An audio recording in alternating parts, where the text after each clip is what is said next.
that charge, that experiential classroom, but I learned from that experience and from that program about those, those key concepts of entrepreneurial development. What happens is, though, is that when we talk about real world, right, taking what we have in the classroom and going into the real world, when you talk about the folks that in the young adults that are transitioning and going into entrepreneurship, they have not had access, right, to the resources that we're talking about. And so they kind of jump in, and then they come to, and so to my point of, where are the additional resources? What is the timing?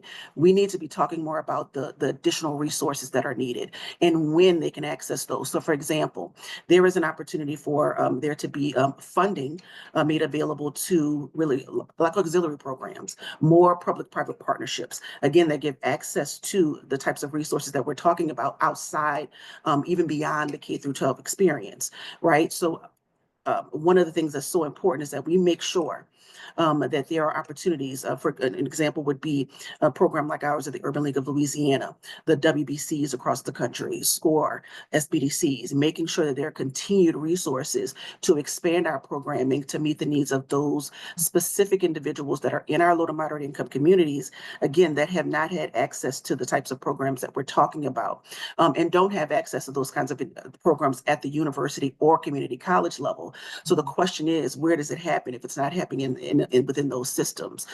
We can't miss out on those opportunities. But again, I want to go back to the point that everybody's made about the skills piece, because what we see in the work that we do every day is there is still a gap when it comes to those entrepreneurial habits. So we're not seeing folks that have a good habit of reading, a good habit of budgeting, a good habit of public speaking, a good habit of just those things that we know are going to set them up for success. And so more of that into the entrepreneurial training programs, I think is important. And I think about integrating that into those K through 12 programs where we can, again, is important as well. And so again, there's a lot there to unpack, but I think that there's more that can be done in terms of looking at the curriculum and looking at the real needs of these folks, again, K through 12, but also speaking to the point of opportunity youth. Awesome. Thank you, Klassi. I like how you definitely summarize what was said and also what is needed to move forward. Anyone else? I'll just add one thing, because I think one of the great resources that's come up in Chelsea, in multiple presentation, is that opportunity for engagement with those in the workplace, right? To have whether mentorship or within career technology, talking a lot about work-based learning, experiential learning. And one of the biggest barriers, right, to actually providing those opportunities is industry partners willing to come to the table. And I think particularly small business owners, because they feel like they don't have the capacity, they don't have the time, they're not ready, able, willing, right, to engage with youth, or even kind of they're more, I think, more likely at the post-secondary level. It's a little less structured, but it's a real challenge across the board. And so one is intermediaries play a huge role. We have a number of intermediaries in this call to actually be that bridge and really kind of support the matchmaking, support making learners ready for that experience, making employers ready for that experience. But I think another really good opportunity is, given this is so embedded in everything, right, in all opportunities, is that if you are, getting larger employers that may not be the small business, but have aspects within, so if it's a manufacturing firm, they're more likely to take students that are going to learn CNC processing and welding and kind of those hard skills, but they have back-end operations. They have those that are actually thinking about, using those entrepreneurial skills and mindset. So how do we encourage them to open up their work-based learning and exposure opportunities to be part of this solution? So I think there are more resources, because intermediaries and having kind of those third-party organizations are critical to really being that bridge. But I think there's more education, opportunity, engagement of those industries already at the table. Yes.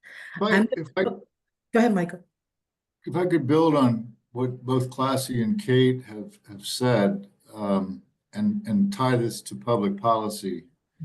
When we look at community engagement and community ecosystems, they tend to grow organically, and they grow based on the stakeholders that are principal components of those local ecosystems. And the goals of those principal stakeholders tend to be scalable, growth-oriented kind of ventures and return on investment. from my vantage point, and Kate was talking about intermediaries, those intermediaries are community ecosystems, are core parts of community ecosystems. And so I think we need to distinguish public policies that focus on entrepreneurs themselves versus, as opposed to letting ecosystems grow organically, trying to engineer ecosystems at the community level and using public policy to do that engineering. What we find is that community ecosystems, for the most part, ignore ventures that aren't growth oriented, ignore the poor, ignore minorities, ignore women entrepreneurs in many instances. So they're not inclusive, and so they're not providing the kind of programming that would support youth entrepreneurs, poverty entrepreneurs, women entrepreneurs at different stages of development. And so we need to think more about how to not simply have policies directed at entrepreneurs, but have policies directed at engineering ecosystems that are more inclusive. Yeah, That's right. thank you.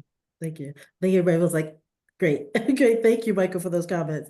I think I have one lasting question for our time together, and I'm going to really kind of frame this delicately around DE&I. One of the things, and I saw a couple questions in the chat, is that if you can provide, and anybody can answer this question, for organizations and also individuals that are really want to work with underrepresented entrepreneurs, those that have been historically marginalized, what can they do moving forward to diversify their funding structure or provide funding to that set a group of people? I know it's kind of vague, but you know where I'm going. So we're really looking at like, how could we continue to support historically marginalized individuals and underrepresented groups with the notion of the whole D&I label going away. So if you can talk about, you know, how you're being creative in that space, additional funding, how could people really think about how could we continue to support?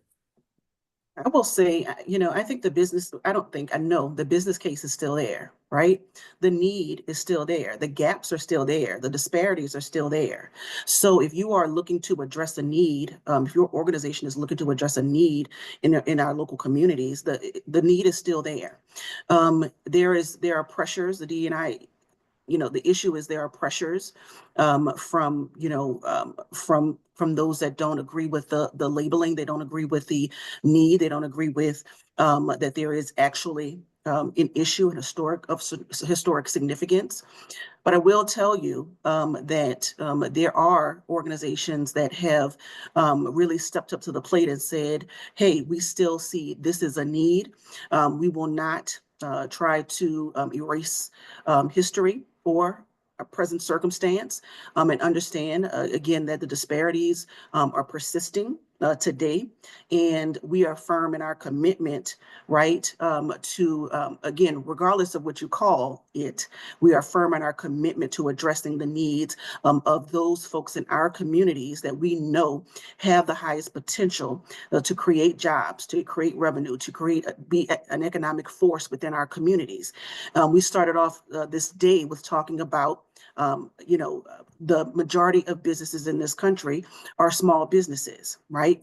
And if you look up the makeup, we all know, right, the statistics of the fastest growing segment of small businesses are women, and not only that, are women of color. And so again, how do we continue to address the needs of women entrepreneurs, those of color, and all women entrepreneurs, is to continue to provide funding and resources, again, so that we have the ability to scale and to grow and to create generational wealth for our communities. And so if you are, again, in the space of still believing and understanding that it is the business case, then, you know, again, across organizations, we look forward to continued support. So it is something, again, that we are continuing to see. We're continuing to check the pulse on organizations in terms of what their, you know, And again, sometimes it's changing nomenclature, sometimes it's changing dynamics within organizations. But what I can tell you is that there are smart people at the helm of a lot of these organizations that understand the continued need and are willing to stand firm in their support of organizations that, again, are addressing the needs of women and minority-owned small businesses. Thank you, Klassi. Chelsea, I saw you nod your head. Did you want to add something to that? Yeah, I would completely second it. We look at creating economic opportunity. Economic opportunity exists. It needs to continue to be supported.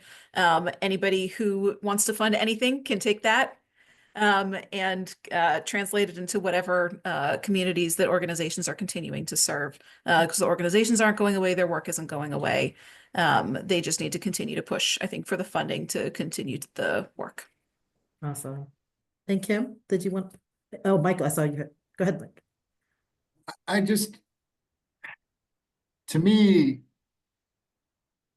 the issue of investment and resourcing, especially for the ventures of the disadvantaged, the ventures of the poor, the people who face unique adversity, is never going to change if it's predicated on a model of return on investment, because the returns just won't be big enough. They will for some ventures, but not all ventures, the population of ventures. And so we have to move away from a pure model of looking at the venture as a vehicle for economic return, and instead look at it as a vehicle for human development.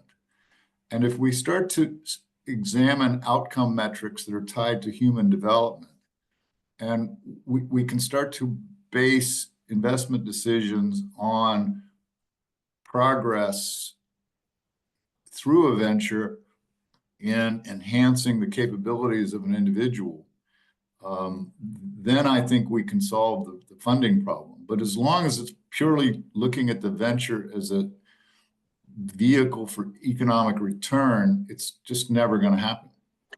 And can I add to that, Michael? I think that that's the reason why there's such a heavy focus, especially in our, again, when we talk about low to moderate income communities and historically marginalized communities. That's why there's such a heavy focus on access to capital from a debt perspective. And it's for the reason that you're talking about is that the majority of our businesses in these communities are not what you would technically define as a high growth venture. And so it takes you out of the running, right, for getting access to venture capital. And so the question then becomes, what are the resources that are available, again, for those businesses? They still have high potential to grow, but they don't look like what we have historically seen as an investable business. And so, again, that's why there's such a heavy focus on what are we doing to open up the doors on the debt side in terms of financial institutions, in terms of course, our lending institutions, in terms of the transparency, in terms of understanding why there's still disparities.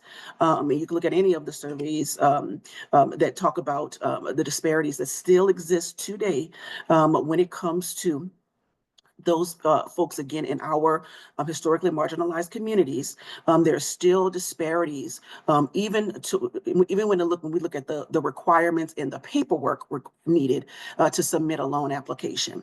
When it comes to the follow-up, when it comes to the giving the why, or why has my loan been declined? There are certain, again, things that exist that are happening every day that we still can't get our arms around on the debt side of financing. And so again, there's still work to be done in that space. And again, I think that we have to redefine, to Michael's point, what we see as a business in terms of being investable and what that looks like for those that want to contribute to, again, creating businesses and supporting businesses in these spaces. Again, it doesn't look like what it has historically looked like in terms of, I'm going to get a 50 to 75% year-over-year growth. It just doesn't look that way. And so I think that having more conversations about what that does look like in a healthy way is what we need to do and to continue those conversations. Wow. Klassi, Kate, Chelsea, Michael, Kimberly, thank you so much for this conversation. We really only really scratched the surface about how we can inspire women and girls through universal entrepreneurship education. And I thank you and appreciate all the work that you all are doing in this space. And we're looking forward to, again, having these conversations, getting more information from you as the council continues to make recommendations to support the next generation of entrepreneurs. So thank you for taking the time out today to share your work and also provide us resources that we can provide in our ecosystem to help these women and girls. So thank you, and I wish you well in this year. Thank you. I'm going to turn it back over to Seema. This was incredible, and I absolutely agree that there's so much more we want to explore with everything that you've all said. But it's amazing to see the energy and dedication to make sure that we do get access and really level the playing field so that everyone has access to being prosperous and having good businesses. Before lunch, I wanted to share a couple of brief housekeeping notes. You'll need to leave this, well, there's no building, sorry. Please, we will resume. Tana, I want to make sure, is 2 o'clock good for everyone? Yes, 2 o'clock. Okay, so we will resume at 2 o'clock sharp. And we will start with our policy pitch session, during which stakeholders will share fresh ideas for future consideration. And we'll conclude the meeting by inviting and responding to our public comments. Enjoy lunch and see you exactly at 2 o'clock.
Eben.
Good morning or good afternoon, depending on where you are tuning in from. We will begin in 5 minutes.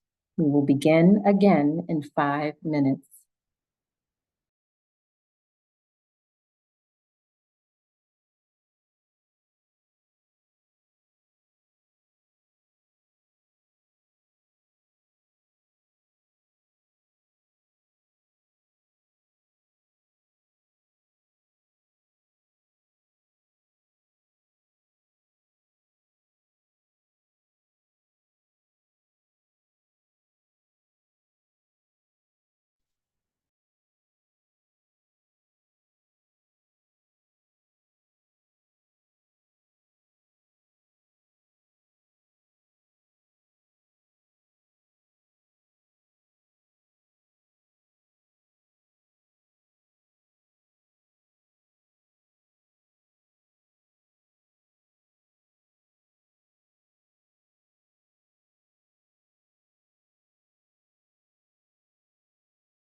Hi, everyone. I see a lot of people are coming back. We're going to wait for 10A and start.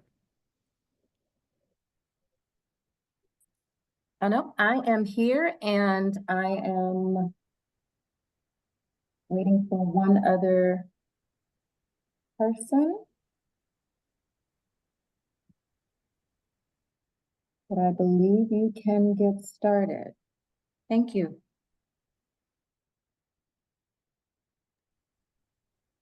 Welcome back, everyone, to this afternoon session of the National Women's Business Council's public meeting.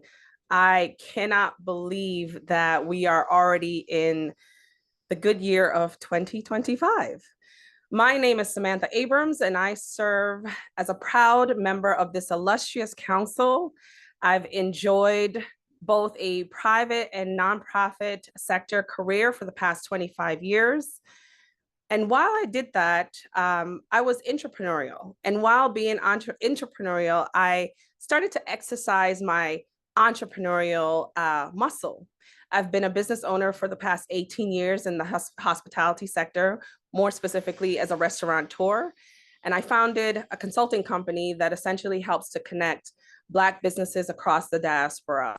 As a native of Guyana, I just really see the importance of us cross-pollinating and talking and sharing best practices. And we heard a number of those sharings from the administrator this morning, Administrator Isabel Guzman. And we also heard that from the work that Virigina Littlejohn has done as a chief architect of this council and the work that she continues to do, how important it is for us to really think globally as we embark on our continued journey. As a longtime ecosystem builder and mentor, I've also been fortunate to build and sustain a really large network of trusted relationships and people who I can go to. And because of that, I'm pretty lucky to receive invaluable feedback from those trusted folks. Just like me and so many others who rely on those kitchen table and kitchen cabinet members, we at the council rely on trusted folks like you. You have become our invaluable resource partner for feedback, and it's enormously important that we continue to get this feedback from the public and from members who are in our ecosystem. That is why we set aside this next session of this meeting to hear directly from the important voices from the women's business community about the issues that are top of mind. And as we move into the new year, how we can really strategize, focus, and again, cross-pollinate, kind of remove the silos and figure out better ways for us to work together.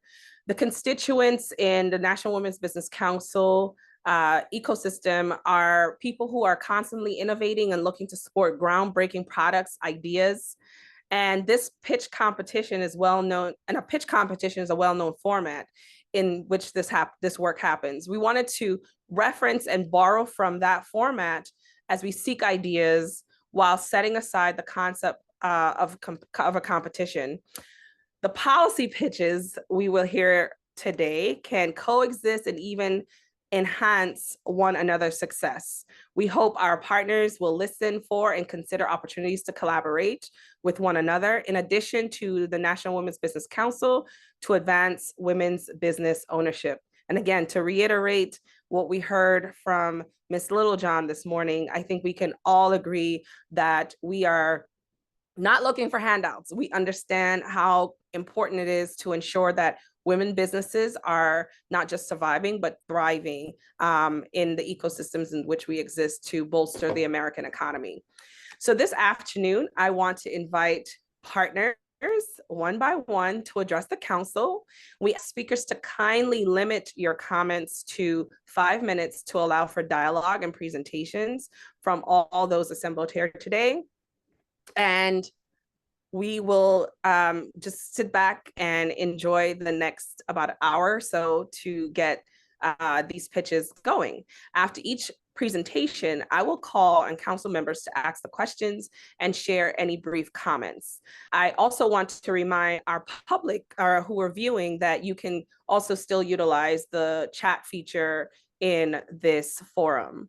Our first presenter will be Lindsay All from Women's Business Enterprise National Council. Welcome, Lindsay. Thank you so much. All right. Hello, everyone. My name is Lindsay All. I am the Vice President of Strategic DE&I at WeBank. I really appreciate the opportunity to be here today pitching to this illustrious council. I've watched for many years the impact that the NWBC has had on bringing relevant information to the public on women businesses, and I'm honored to pitch today on behalf of WeBank. As a 501c3 nonprofit organization, the Women's Business Enterprise National Council, or WeBank, fosters economic growth and social impact by advancing diversity and gender equity in the world of commerce to promote innovation, enable new revenue streams, and create partnerships that provide increased opportunity. We continue to support women's business growth and sustainability by delivering our products and services through certification, opportunities, resources, and engagement, which is our core platform. At WeBank, our ethos is to join forces and succeed together. And as a part of that, WeBank partners with Women Impacting Public Policy, or WIP, led by Angela Dingle, who you will hear from, I believe, later today. And we are aligned and supportive of the core policy priorities outlined in their economic blueprint. Related to policy and government, WeBank is optimistic about 2025.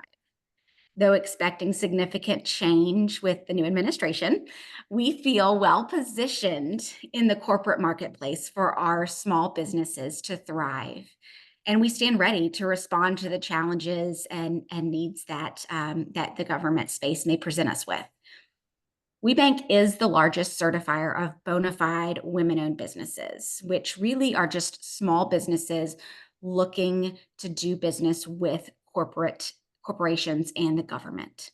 And as long as resources exist to allow for competition, our biggest concern then becomes certification, tariffs, access to capital, and access to business resources.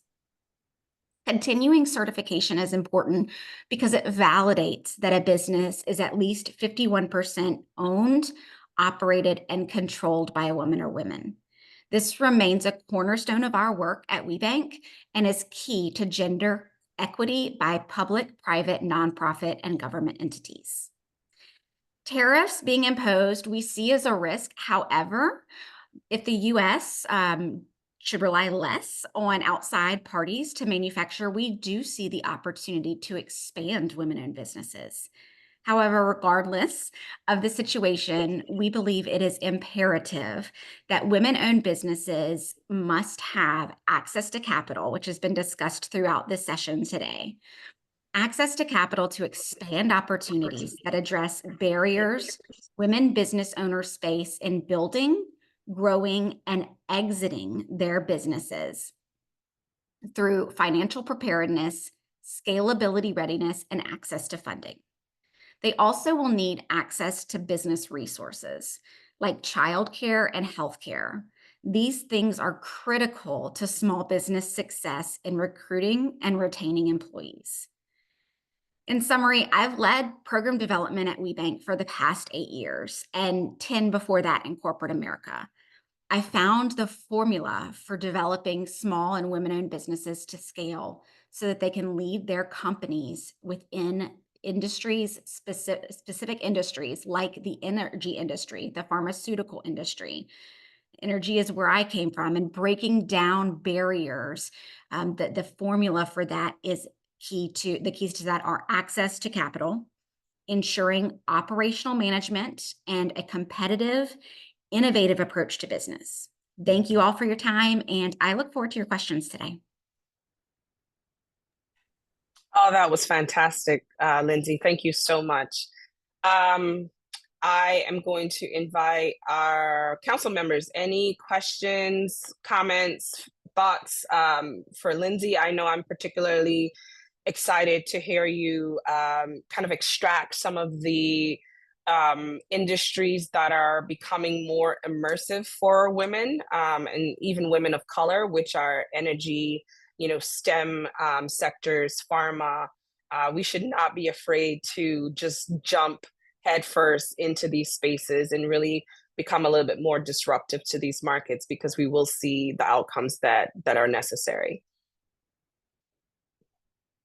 Fellow council members?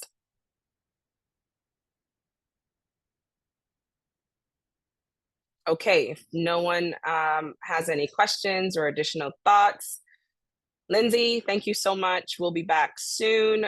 Next up, we would like to invite Susan Allen, U.S. Pan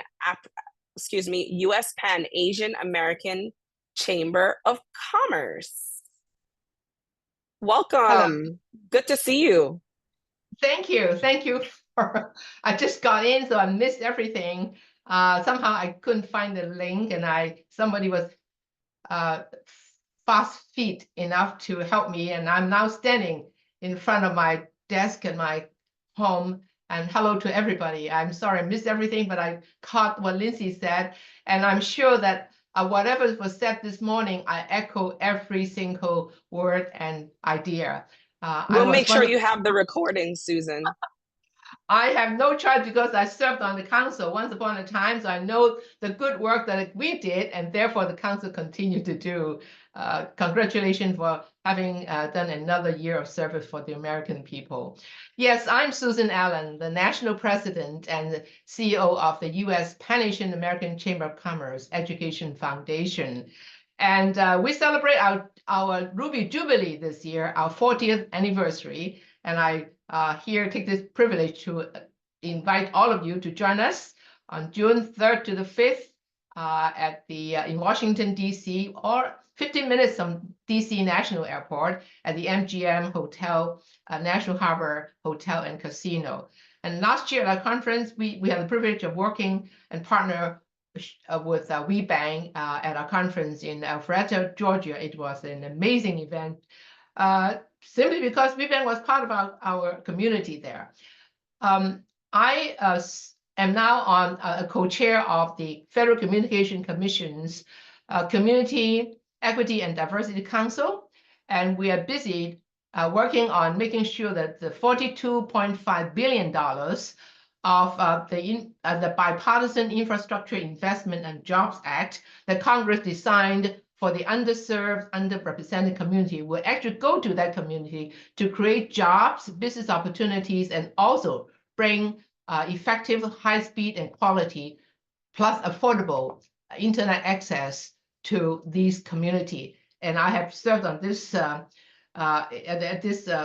very serious, hardworking committee for 7 years, going on to 8th year now. At the U.S. Pan Asian American Chamber of Commerce, we are I'm not embarrassed in talking about the most established, largest program, result-oriented Asian American Business Association that address the issue that plague the Asian American business community, from small, medium, and large. They all come and tell me that, Susan, whatever you do, make sure we look good, we actually behave well, and make sure that we do not take any position that would offend others. And sometimes they themselves live their life too much that way and not fight back. Our job at USPAC is to help them become the voice of reason and voice of demand when it is necessary. And I happen to be the head of the spear. So I get a lot of arrows pointed at me, but I have survived so long. I'm glad that it has been effective. And I'm here today to talk about the one thing that I've been invited to come to talk about. What could be done to help through the NWBC's capacity, help the Asian American women, I call them Pan Asian American women, because Asian does not include all the Asian countries that have immigrated to America. They include East, South, Southeast, Asian, Pacific Islanders, and Native Hawaiians. And we count everybody, we will have a name as long as the alphabet. I don't think the 26 alphabet in our language will cover all the Asian American groups, because there are more than 35 subgroups within the Asian community. That's why we call ourselves Pan-Asian American, and hopefully one day everybody will call us the Pan-Asian American.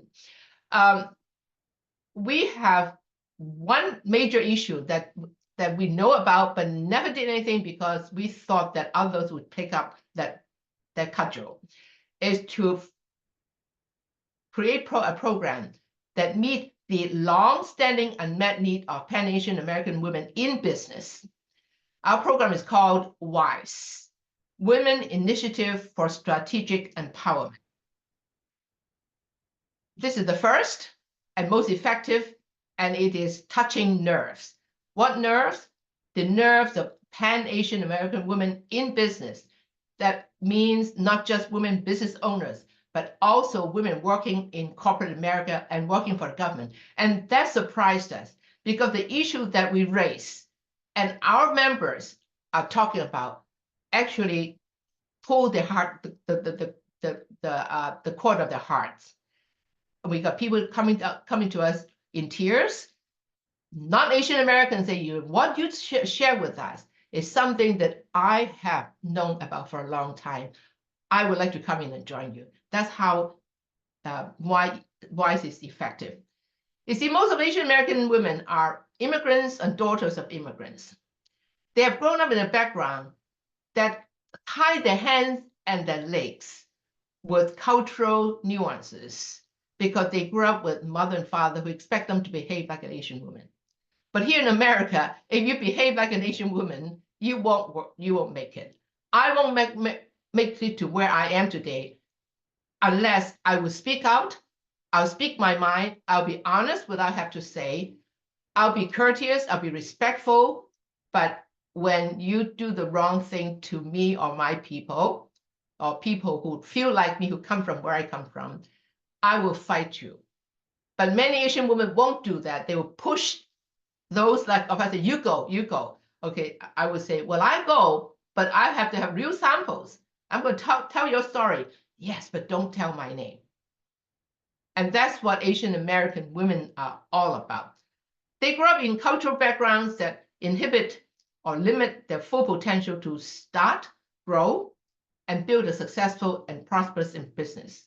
Some even have language barriers, which does not mean they do not speak or write English. Many of them have high education. They write very well, read very fast, but they just couldn't articulate it like a native. Or they could not shake their accent because they came here after they've gone through puberty. Okay? And that made them feel alien, foreign. They do not feel they belong, and they shrink into their own shells. They feel lonely working alone. You know, for all of us, I think all of us in who are speaking or the NWBC Council are leaders. And you know how lonely it is to be a leader? It's lonely at the top. That's the proverb.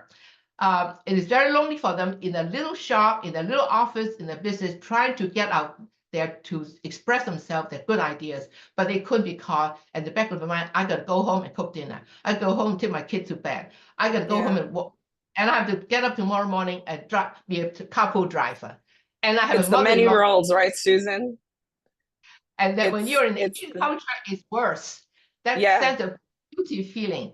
So what I suggest we do is we should have a program that cater to the Pan-Asian American women in business.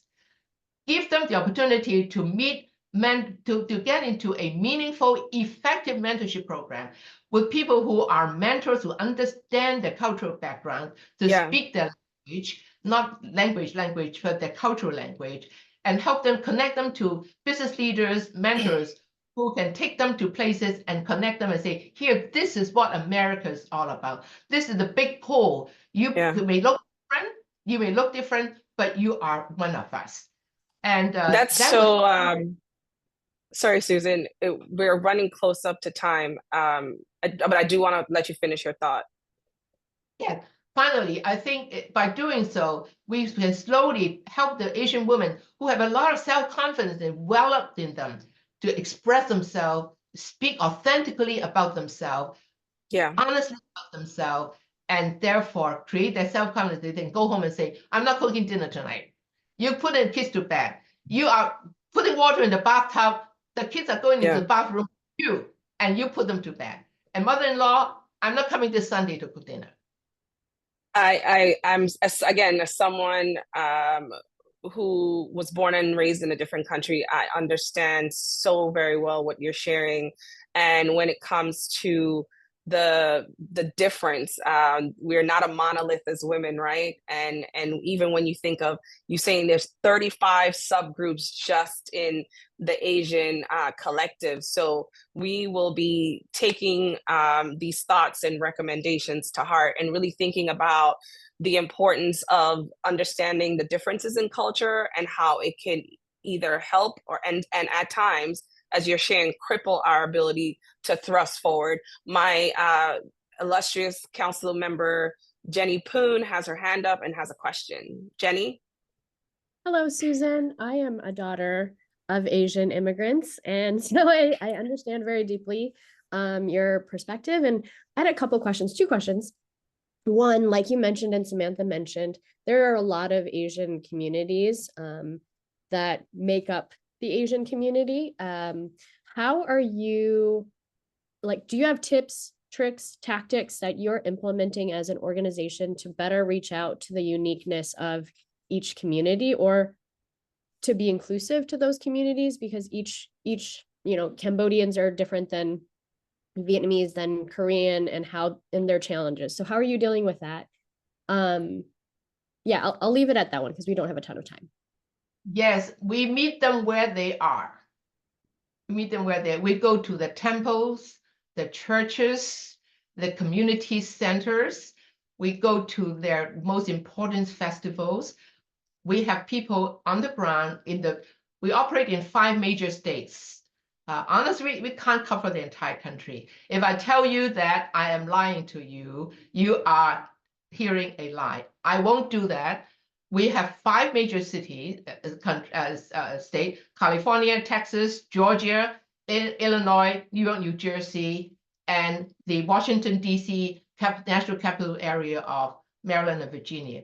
We have folks who are members, who are members of the churches, and we reach them through that way. We also have a multi-language capability. You go to them, you got to speak the language. We even have Korean and Vietnamese email handles. We communicate in their language. And that's what happened. It took time, but if we intend to help them, we want to bring American into this ecosystem. We got to do them what they will accept you. It took us a long time to pry open the door. They let us in. We bring bananas to visit the shops when you go, or bring a coffee. And this only costs a few dollars. And that opened the door for us. Thank you so much, Susan. Your sharings, your lived experience, your work, you moving forward so boldly and pushing that door open, kicking it down. We're indebted to you for your work. And we can't wait to continue our conversations and partnerships with you. Next up is Alexis D'Amato. Alexis, we are happy to have you here. She is from the Small Business Majority. Alexis? Thank you, Samantha, for the introduction. And hi, everyone. Alexis D'Amato here. I serve as the Government Affairs Director at Small Business Majority. It's such an honor to be standing virtually before this group of incredibly powerful women business leaders. So thanks for having me. In case you're unfamiliar with our work, Small Business Majority is a national small business organization representing over 85,000 small businesses and 1,500 community organizations. Over 2/3 of those 85,000 business owners are women-owned. I'm here to talk to the council today about a burgeoning small dollar lending crisis and a few solutions that we're pursuing to address that. According to recent data, the small dollar loan market is shrinking dramatically, and responsible lenders, including CDFIs, government lenders, and others, need support from the federal government to reverse these trends. For the purpose of this pitch, I'll be defining small dollar loans of those less than $100,000, though loans at $150,000 have also been floated by some of our government partners. So I'm curious to hear your thoughts here. So we know this challenge is impacting women at disproportionate rates because women entrepreneurs obviously face more barriers when it comes to accessing capital than our male counterparts. Now, you may think that the small dollar loan crisis is an obvious one and perhaps one that is only happening at bigger banks. However, this is happening at the smaller scale where women seek financing more often. Based on data from the Chicago Federal Reserve Bank, since 1997, community banks' share of loans under $100,000 has declined from 82 to 29%. When it comes to government-supported lenders, such as community development financial institutions or CDFIs, those lenders are also struggling to make sub 100K loans, which is ironic as we position many CDFIs as a saving grace for small business financing. However, according to 2023 data from the Federal Reserve Bank Small Business Credit Survey, only 6% of small business applicants sought financing from a CDFI. So this market gap is leaving smaller firms and women at disproportionate rates who need these smaller loans with no other choice but to turn to the unregulated market. Now, many lenders cite that loans under $100,000 are not profitable enough to underwrite, citing the cost of loan origination, operations, loan review, monitoring, collections, and others that make these loans unattractive to many lenders. Now, why does this happen? These lenders cite a lack of resources and funding to reach their target community, including women entrepreneurs, and therefore increasing federal funding for these programs will create more capital opportunities for everyone. Now, this lack of funding and resources is also relevant in the broader debate that responsible lenders simply don't have what they need to make loans that fit all business needs. And so therefore, this challenge is significant and feeds into a bigger cycle of financial distress for women founders, because we know women face challenges accessing more traditional banking services who are turning to the community market or the government guaranteed market, which we know also has seen similar challenges regarding loan sizes. So just threw a lot of data at everyone, and these findings point towards a solution which involves all of us to successfully advocate for. So to help us in solving this crisis, we believe that the council can be playing an active role here to mitigate this by promoting a couple of key policy recommendations, which I'll go into now. First, we strongly believe that the U.S. government needs to do more to incentivize or increase the availability of smaller dollar loans through existing programs and through new programs targeting loans under $100,000. We hope to see this happen at community-based and mission-driven lenders such as CDFIs, state small business credit initiative lenders, SBA lenders, and even non-bank lenders. As many public and private lenders continue to expand their loan size, the needs of small businesses and women entrepreneurs requiring short-term or smaller loans are often unmet. So therefore, by increasing subsidies to support or offset some of the costs that I mentioned earlier, this would make capital more available to women. At the same time, we could also seek to expand the use of secondary market utilization for federally guaranteed lenders, something that we have seen work well in the private sector. So what we can do here is require more data on the impact of tapping into the secondary market and to provide federal structures that make this possible. One last thing I'll leave the council with before we turn to Q&A. To support all of this work, we encourage lenders and community leaders, et cetera, to make smaller loans by adhering to the Borrower's Bill of Rights. These Bill of Rights were created in part by Small Business Majority and our partners in the Responsible Business Lending Coalition, and I'll go over a summary of what they are. Happy to take questions. The rights are the right to transparent pricing and loan terms, the right to non-abusive products, the right to responsible underwriting, the right to fair treatment from brokers and lead generators, the right to inclusive credit access, and the right to fair collection practices. So I hope that folks can feel free to come approach us with any questions or how we can better strategize to incentivize more small dollar lending in 2025 and beyond. Thank you for having me. Thank you so much, Alexis. As someone who sits on the Access to Capital Committee and just working in this space, I am just really, really excited for your work and to learn more about what you do. So thank you. Looking forward to digging deeper.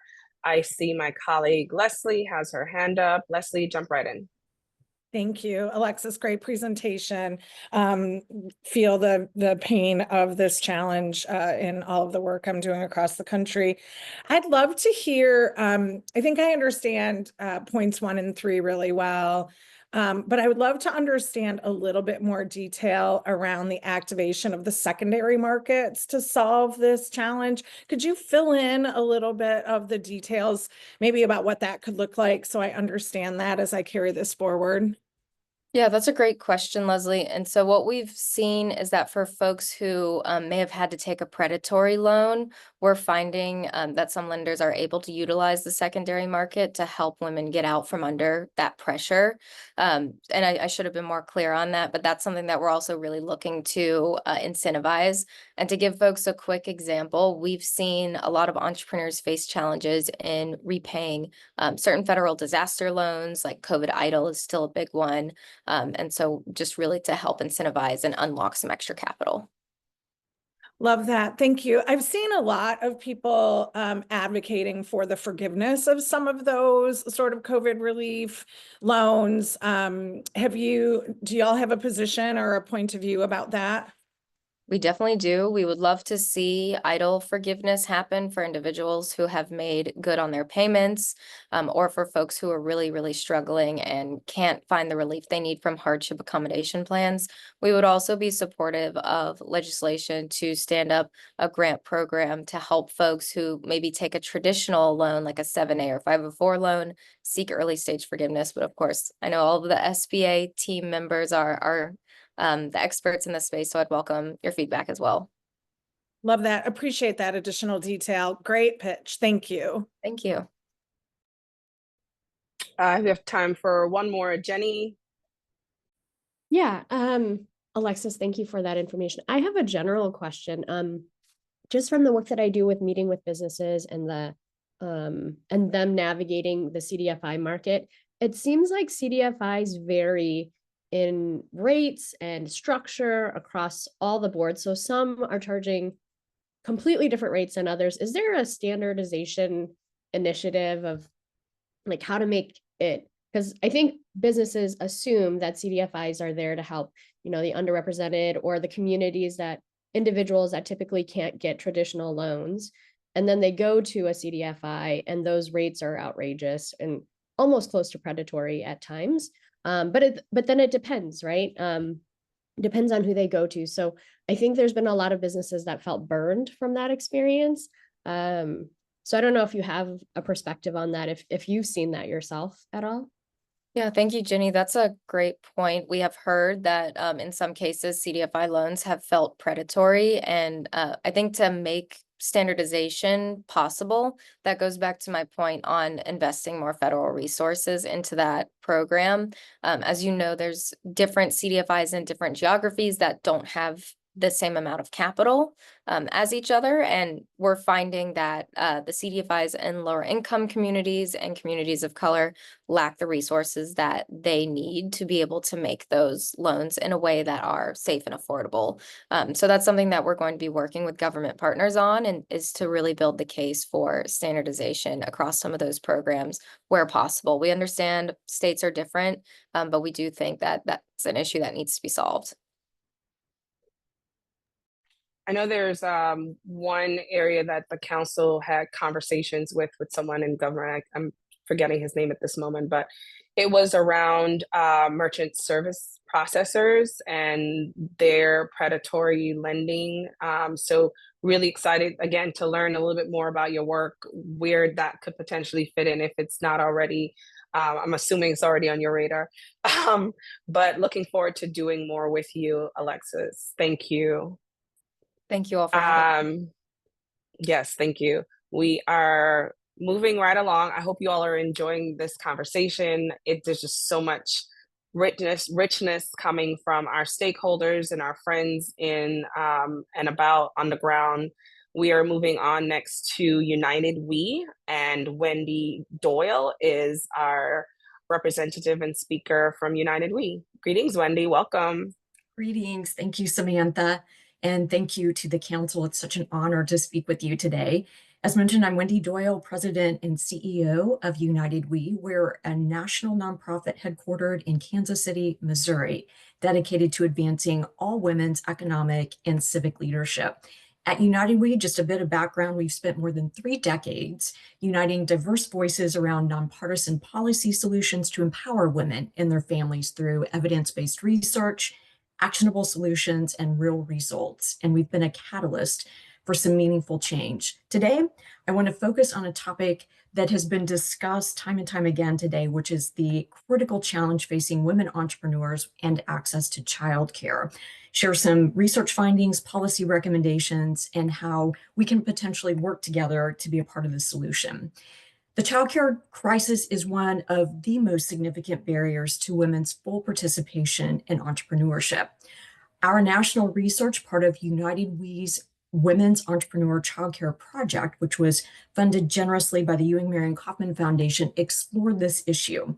Through surveys of over 750 women across the country, business owners with children under the age of 6, we found some key findings that included more than half say a lack of adequate childcare negatively impacts their business growth through revenue. Flexible scheduling and care during non-traditional business hours are essential needs, and many entrepreneurs rely on a patchwork of cobbling together childcare solutions, which limits their potential for business success. The childcare system is simply not designed with women entrepreneurs in mind. Without solutions, we simply risk stifling innovation and economic growth. So, what's the solution? We must treat childcare as a critical business input, such as technology, accounting, or legal services, to enable women entrepreneurs to thrive and contribute more effectively to our economy. There's no magic wand, but based on our research findings, we propose a 5-pronged, nonpartisan approach. First, expand the child and dependent care tax credit to make childcare more affordable. This builds on an existing federal program reducing the burden of childcare costs for more families. 2, enable the Small Business Childcare Investment Act, encouraging employers to provide childcare benefits. This incentivizes small business to support childcare solutions, encouraging private sector participation without overburdening public resources. 3, increase the childcare tax credit to reduce financial strain on families. This has a track record of success supporting parents. 4, support the development of flexible childcare solutions, such as care during off hours to meet the unique demands of entrepreneurs. This taps into the spirit of community and entrepreneurship itself to co-create the future we need. And finally, 5, focus on the childcare workforce, both recruitment and retention. We must find new ways for the childcare workers to have a livable wage and to ensure high quality childcare. There are other policy solutions to solve the childcare challenge that seem bigger and bolder, but these face political resistance, require significant new infrastructure, or fail to address the unique needs of entrepreneurs. By contrast, our proposed policy recommendations strike a balance between feasibility, impact, and scalability, making them pragmatic ways to reduce barriers for women entrepreneurs now, quickly and sustainably. And while we believe our approach is the right one in the current environment, none of our solutions prohibit longer game, broader systemic changes in the future. Now to the how. At United We believe collaboration is key. By working together and elevating what the research shows, we can transform childcare from a barrier to a springboard for entrepreneurial success.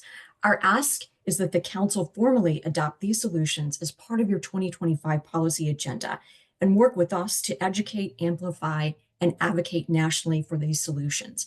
I invite you to lean on us, learn from our research, our solutions, our network. Together, we can build a childcare system that supports women entrepreneurs unlocking economic potential. Thank you for your time, for your good work and leadership, and for your commitment to advancing women's business ownership. I welcome your questions. Thank you so much, Wendy. I love those very pointed, like 1, 2, 3, like, let's go. Any questions, thoughts, feedback from my fellow council members? Hop right in.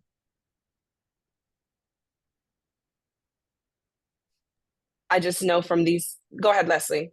Well, I just want to say, as someone who is fortunate and blessed to have served on the commission with Wendy in this wonderful work that came up with these recommendations, I am grateful that collectively, as a field and a practice, we are addressing access to childcare as a fundamental piece of infrastructure, which I think is a shift that has occurred over the last couple of years. And while Aaron at NWBC and Wendy both understand my impatience with practical policy in exchange for transformational sort of investments, I do acknowledge that that is the only path to get where we want to go. So appreciate the surprise of getting to see you today, Wendy, and B, for I think what is a far more pragmatic approach, which is similar to the approach we're carrying forward at NWBC relative to these infrastructure investments.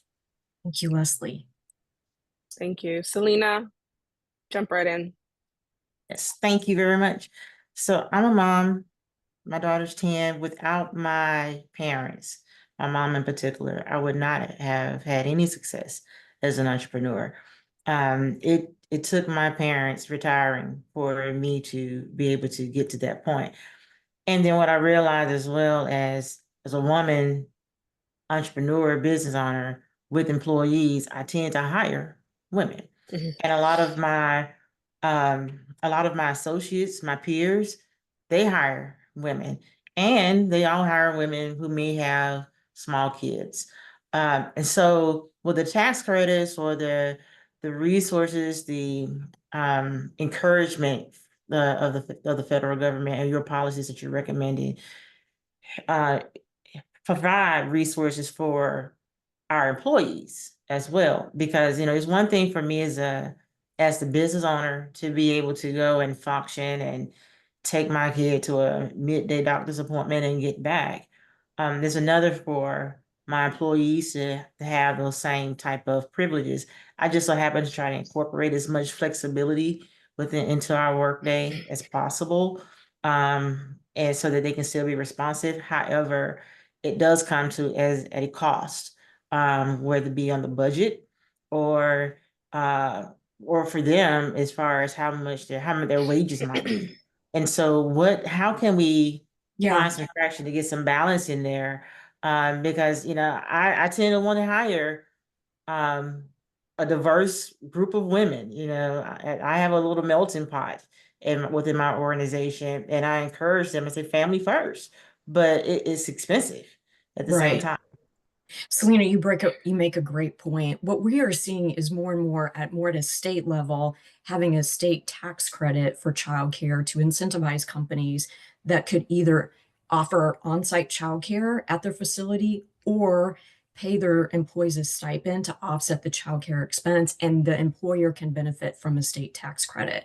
So that's something that we're seeing at the state level. We'd love to elevate that to the federal level, but I think there's some, quick wins potentially here that we've recommended more at the federal level, but know that there's, kind of a ground swirl, elevating more at a state tax credit level to incentivize businesses.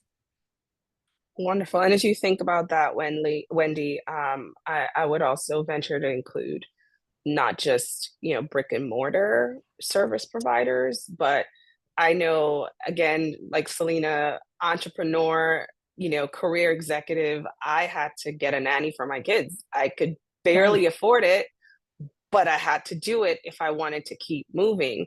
Luckily, I stumbled on a site, this is many years ago, found someone who was amazing. She had just graduated from college and she's still in our family today. It just worked out. So just thinking about, gosh, if I had a tax credit to support that, or, some type of incentive. And it also provided her at the time, she needed work and she was fresh out of college and she didn't want to go right into corporate.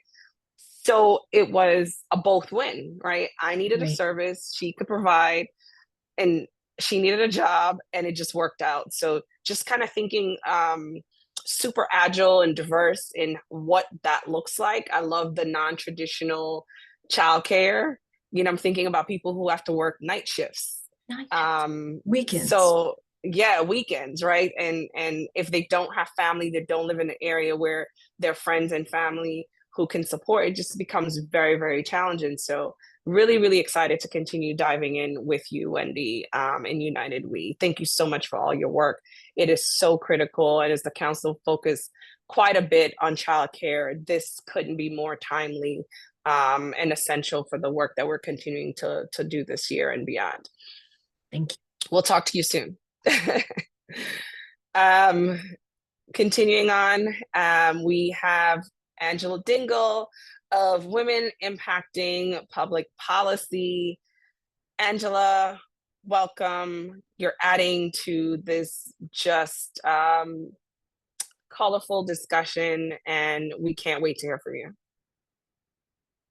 Thank you so much, and good afternoon to the members of the council, all the panelists that have been with us today, and the distinguished guests. I'm honored to be with you. I serve as the CEO of Women Impacting Public Policy. We are a national nonpartisan advocacy organization that represents and speaks out on behalf of 14 million women business owners, as well as our coalition partners like WeBank, strengthening their impact on public policy. We do this through our core ACE principles of advocacy, community, and education. So I really thank you for this opportunity to speak about past successes and future evolutions on programs that explicitly and are exclusively for women business owners. The impact that women business owners have on the US economy is undeniable. They fuel economic growth, create millions of jobs, and generate over $2 trillion in annual revenue. Women-owned businesses represent 39.1% of all US firms and employ 12.2 million people. Despite these significant contributions, the federal government's 5% contracting goal for women-owned small businesses has only been met twice, once in 2015 and again in 2019. I will start by reflecting on some past successes and advancing opportunities for women-owned businesses. One notable achievement is the establishment in 2023 of the Department of Education's Candace Women-Owned Small Business Set-Aside Contract. This contract will expand access to high-growth sectors such as technology and emerging industries. This initiative provides a pathway for women business owners to compete and thrive in industries that are critical to our economic future. Another milestone was the introduction of Senator Joni Ernst's Accountability in Women-Owned Small Business Contracting Act, which promotes transparency and accountability. This legislation holds agencies accountable for meeting women-owned small business goals by requiring detailed reporting and congressional testimony when goals are missed. It also mandates an interagency report to assess how challenges like inflation, supply chain disruptions, and limited access to capital impact the competitiveness of women-owned small businesses in the federal marketplace. These successes prove that strategic policy interventions can deliver meaningful results. However, there are some systemic challenges that still persist that limit the full potential of women-owned small businesses in the federal marketplace. WIP has tackled federal contracting issues since its inception over 2 decades ago. Access to federal markets continues to be a challenge for women-owned small businesses, even though they are a meaningful avenue for business development, capital access, and growth. So in addition to the policy recommendations that are outlined in the WIP economic blueprint, I propose three key policy changes to further strengthen these programs and remove persistent barriers. First, the federal government must increase the sole source threshold for women-owned small businesses and economically disadvantaged women-owned small businesses. Just imagine a woman entrepreneur that lands her first federal contract. It's a huge win, but she soon learns that the cap on the women-owned small business contracts limits her ability to grow further. The current threshold of $4.5 million on services and $7 million on manufacturing often disincentivizes businesses from pursuing sole source contracts, as federal contract awards frequently exceed these limits. By raising this threshold, we could unlock greater contract opportunities, stimulate job creation, and strengthen the federal supply chain. Research indicates that increasing contract thresholds can lead to a 20% boost in small business job growth, particularly in underserved communities. Second, GSA needs to address the unintended consequences of category management. Since its implementation, the number of small businesses participating in federal contracts has dropped by 24%, with women-owned businesses experiencing a 22% decline between 2017 and 2021. The current best-in-class system, or BIC, favors larger firms, effectively excluding small businesses that earn less than $10 to $15 million annually. Introducing additional BIC or best-in-class tiers that are designed for businesses earning $10 million or less would create a more equitable framework, provide a clear entry point for women entrepreneurs to grow their government contracts, and increase competition. Finally, the federal government needs to end the practice of double dipping in federal contracting goals. Currently, agencies can count a single contract toward multiple goals, such as both the Women-Owned Small Business Program and the Small Disadvantaged Business Goals. This practice inflates progress metrics and dilutes the intended impact of the program. By eliminating double dipping and recalibrating contracting goals to align with the growth and capabilities of women-owned small businesses, we can ensure that these programs deliver their promised benefits. We think these recommendations build on the foundation of past successes and address the persistent barriers that women business owners face in federal contracting. By implementing these changes, we can foster a more inclusive contracting environment, spur innovation, and drive economic growth. Women-owned businesses are key drivers of our economy, and their success benefits not only their communities, but our nation as a whole. Thank you so much for your time today, for your commitment to advancing these important initiatives, and I look forward to welcoming your questions. Thank you so much, Angela. Really, really appreciate you. Council members, questions? I don't want to be stingy and selfish and, talk to these presenters, but it's just such good stuff. I'm so excited.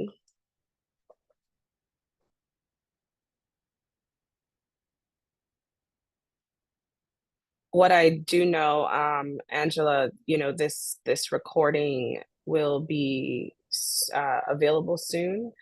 And for everyone who has access, just remember to share it. It's just, this information has to be shared wide and far. And it's one of those conversations I believe we can have it playing as we're doing our work, and we have the ability to pause and go back and reference. I've been writing so many notes because I don't want to forget or miss some of the nuggets that you all are sharing. So we're just incredibly grateful to have you, Angela. Thank you. So I have a question, if I may. Yes, please. Angela, are there, what would be the top 2 resources you feel like your participants will need to grow and scale their businesses? In addition, what you're... Yeah, a lot of the talk today has been about access to capital. As I mentioned, very often, if a woman business owner has never done business with the federal government, they might be in a shock to learn that you do, especially if you're in your services, right? You win the contract, you do the work, and then you've got about a 60 to 90 day window before you receive any payment associated with those, unless prompt payment components have been built into the federal contract. So access to capital is one of the things that women business owners will continue to need. And then this concept of category management has made the playing field so very competitive that if you're not bringing in, $10 million or so in annual revenue, the women business owners end up having to either become subcontractors or give up a portion of their capability in order to even be able to play in that space. So it really is important to create a pathway, carve out a pathway that is appropriate for the companies that aren't at $10 million yet, right? Mm-hmm. When you think of having to give up a portion of the business that that you're capable of delivering on, we think of the trickle-down effects, right? When you have to, how that impacts your overall operations, how it impacts the folks who are relying on you for employment, your own family, if you have children, how that can impact your plans for, passing on a generational wealth as opposed to anything otherwise. So again, incredibly grateful to have you here with us, Angela, and we look forward to doing more with you in this new year. Thank you. Don't go far. Next up, we have Amanda Elam from the Diana International Research Institute at Babson College. Amanda, I believe you and I met about 2 years ago when I spoke at the conference. Is that right? Yes, I think so. Yes, so it's good to see you on the screen. Welcome. Jump right in. All right, great, thanks. So going to make it kind of quick today. I'm going to talk about data and research. So many of you are doing work that is powered by the type of data that I've spent the last 30 years trying to generate and communicate. And some of the statistics that are floating out and around there are very misleading, and I believe, unfortunately, actually reinforce a lot of the negative stereotypes that women entrepreneurs face. And this leads to a bit of a self-fulfilling prophecy, right? The negative stereotypes dissuade women from starting and growing businesses that can really advance gender equality. It also dissuades individuals, stakeholders from supporting women attempting to do those things. And that's really a big part of our mission at the Diana International Research Institute at Babson College. We're part of CWEL, the Center for Women's Entrepreneurial Leadership. And so I thought I would, around that problem of how do we disrupt this, sort of cycle of reproduction, this negative narrative around women's entrepreneurship. And that's part of what we have been doing through our annual Global Entrepreneurship Women's Report, through an annual conference. We're curating a large research consortium of researchers around the world, and really trying to get people to approach data in different ways. So one example of that is that most research on women's entrepreneurship really looks across industry. So it really reports at a population or aggregate level, and it tends to focus on rates, right? So the narrative is women are trailing men, women are trailing men. Researchers, public policy, other stakeholders rarely pay attention to how big the gaps are. It's just constantly women aren't as good as men, right? We aren't growing as big a business. Our businesses aren't successful. And yet a lot of that is not true when we disaggregate the data and when we look at data at the industry level and when we look at business type. And so, for example, with the Global Entrepreneurship Women's Report, the GEM report, we found that doing a segmentation analysis where we really looked at high potential businesses, right? We took a step back. So what do policymakers care about? Job creation, innovation, export activity. What share of those businesses are women participating in? And the result is that we find that in the US, women represent 1 out of 4 businesses creating high rates of jobs, right? So job creation. And they represent 1 out of 3 businesses introducing new innovations into their markets, and 1 out of 3 businesses starting with really high export activity. And that changes the conversation we've found when we're going after funding, when we're engaging with different organizations around why you should support, women entrepreneurs. The answer is against all odds, against the negative stereotypes, against various barriers to capital access, to other resources. Women are actively advancing economic development and social development in countries around the world. And so that's a big part of our mission. This year's report, we actually also looked at whether anything's changing, right? Because this is another thing people don't do. They take snapshots, they don't look over time. And we're able to document, for example, that women's startup activity and established business ownership rates in the United States have increased by over 40% over the last 20 years. The challenge that we still face with this research is there's very little research to support the type of research that we do and the larger research community of researchers looking to advance better understandings of women's entrepreneurship. And I don't think any of you are going to be surprised by that people who care about supporting women entrepreneurs tend to ask different questions. We tend to analyze the data in different ways. And we have so much more data out there and available for analysis than we do support or individuals available to analyze that data. And I think that these findings can really transform how we talk about women's entrepreneurship and can really direct us towards better solutions. And so I'll kind of end with one example for you. We have a big question, right, around why women lack access to venture capital that's similar to men. We get less than 3%, right? Women-led businesses. And I'll tell you, first of all, that when the types of businesses that get access to capital tend to be businesses that are led by teams, right? And so it's more like 20% of businesses with women on the team get access to that venture capital. The other thing is that over 40% of global venture capital goes to software companies alone, an industry where women are heavily represented, not only as entrepreneurs, but also on the founding teams. And so when you start looking at these structural barriers, these structural factors, right, we really see the systemic bias, and we understand that while we float a lot of these statistics around and we scramble to find solutions or advanced programs to address them, that these are very complex problems. And sometimes the solution isn't just implicit bias training. It's going to be something more like peer and mentor problems to overcome the network barriers women have to capital, or STEM programs to advance participation of young women in non-traditional industries.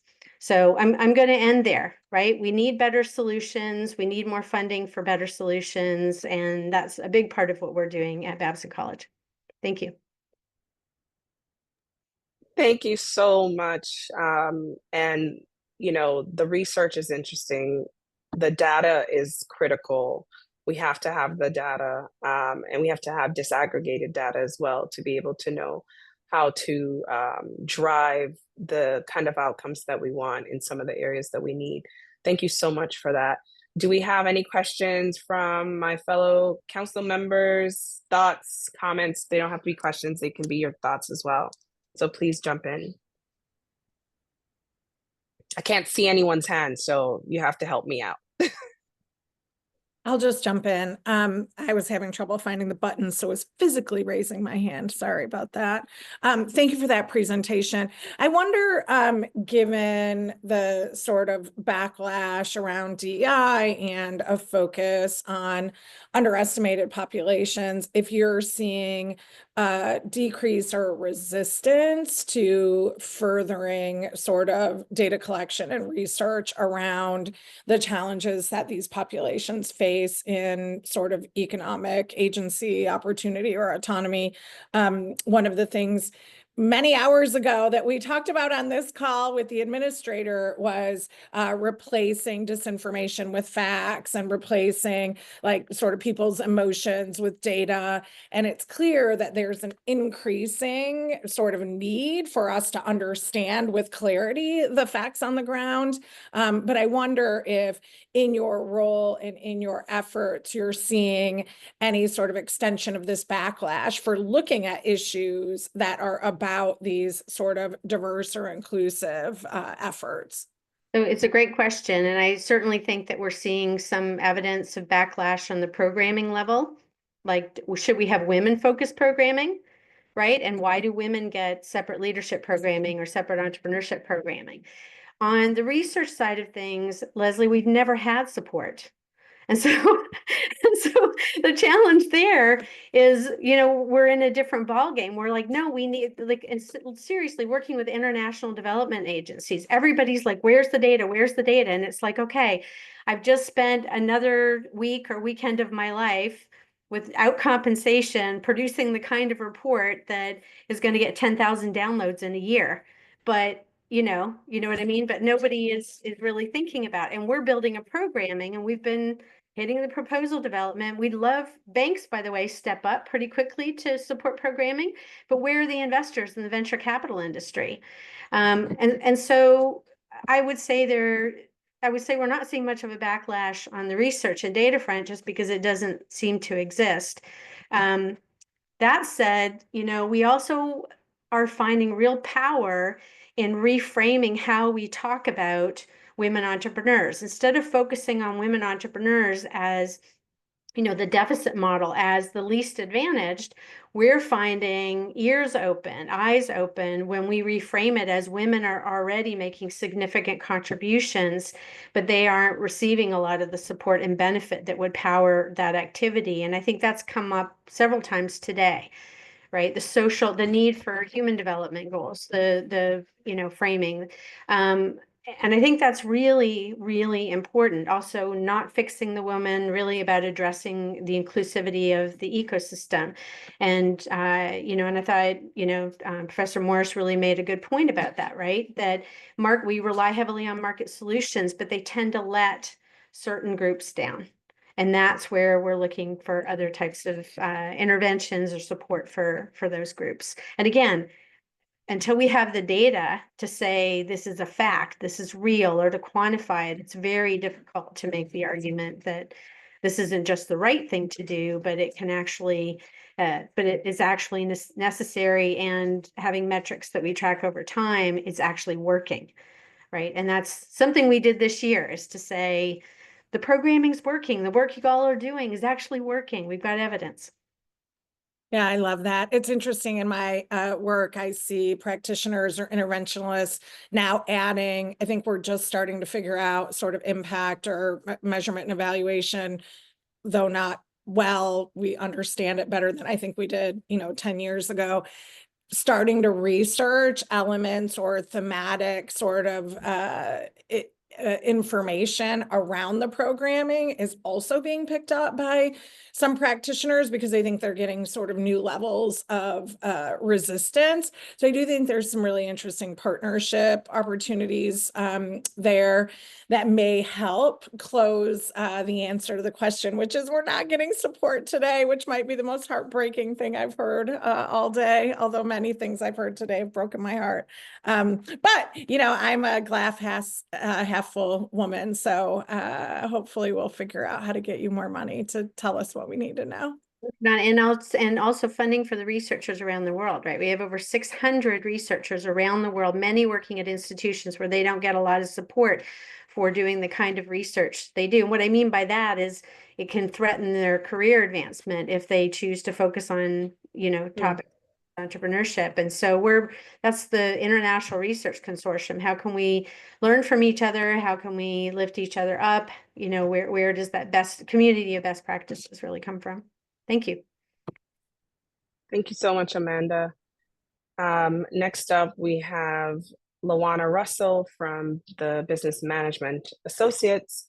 Again, having just a robust group of people to share with us today. I believe everyone is seeing the criticality in this.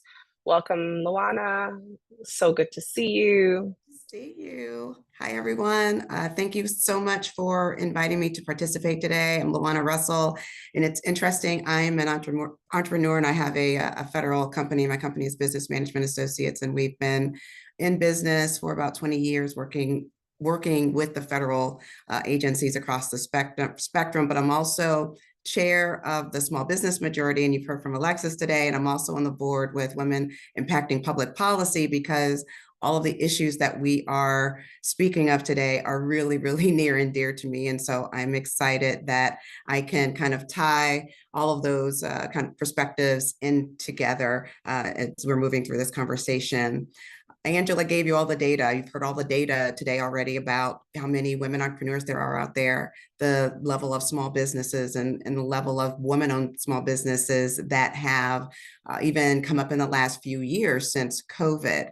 And so that is a big number. And when we're looking at the federal government, it's like, yeah, we need you to really look at awarding more prime contract dollars to those women-owned small businesses that are already existing, and especially some of those new ones coming in. The percentage for WSB set aside is 5%. Already the percent is low, right? We want to increase that percentage and get it up there to be at par with some of the other set-asides that are out there, but then they're not even meeting that percent. Angela mentioned that the only time that the federal government has met that 5% goal was in 2015 and 2019. When we look at the top federal agencies, only 18 of the top 24 federal agencies have even exceeded the 5% number. But then also, as Angela mentioned, is that a result of their double dipping? Are they taking that as that woman-owned small business, regular small business, that business could be a hub zone small business, and they're lumping all of that together and they're counting that $1 million now 3 times to reach those different goals across the government.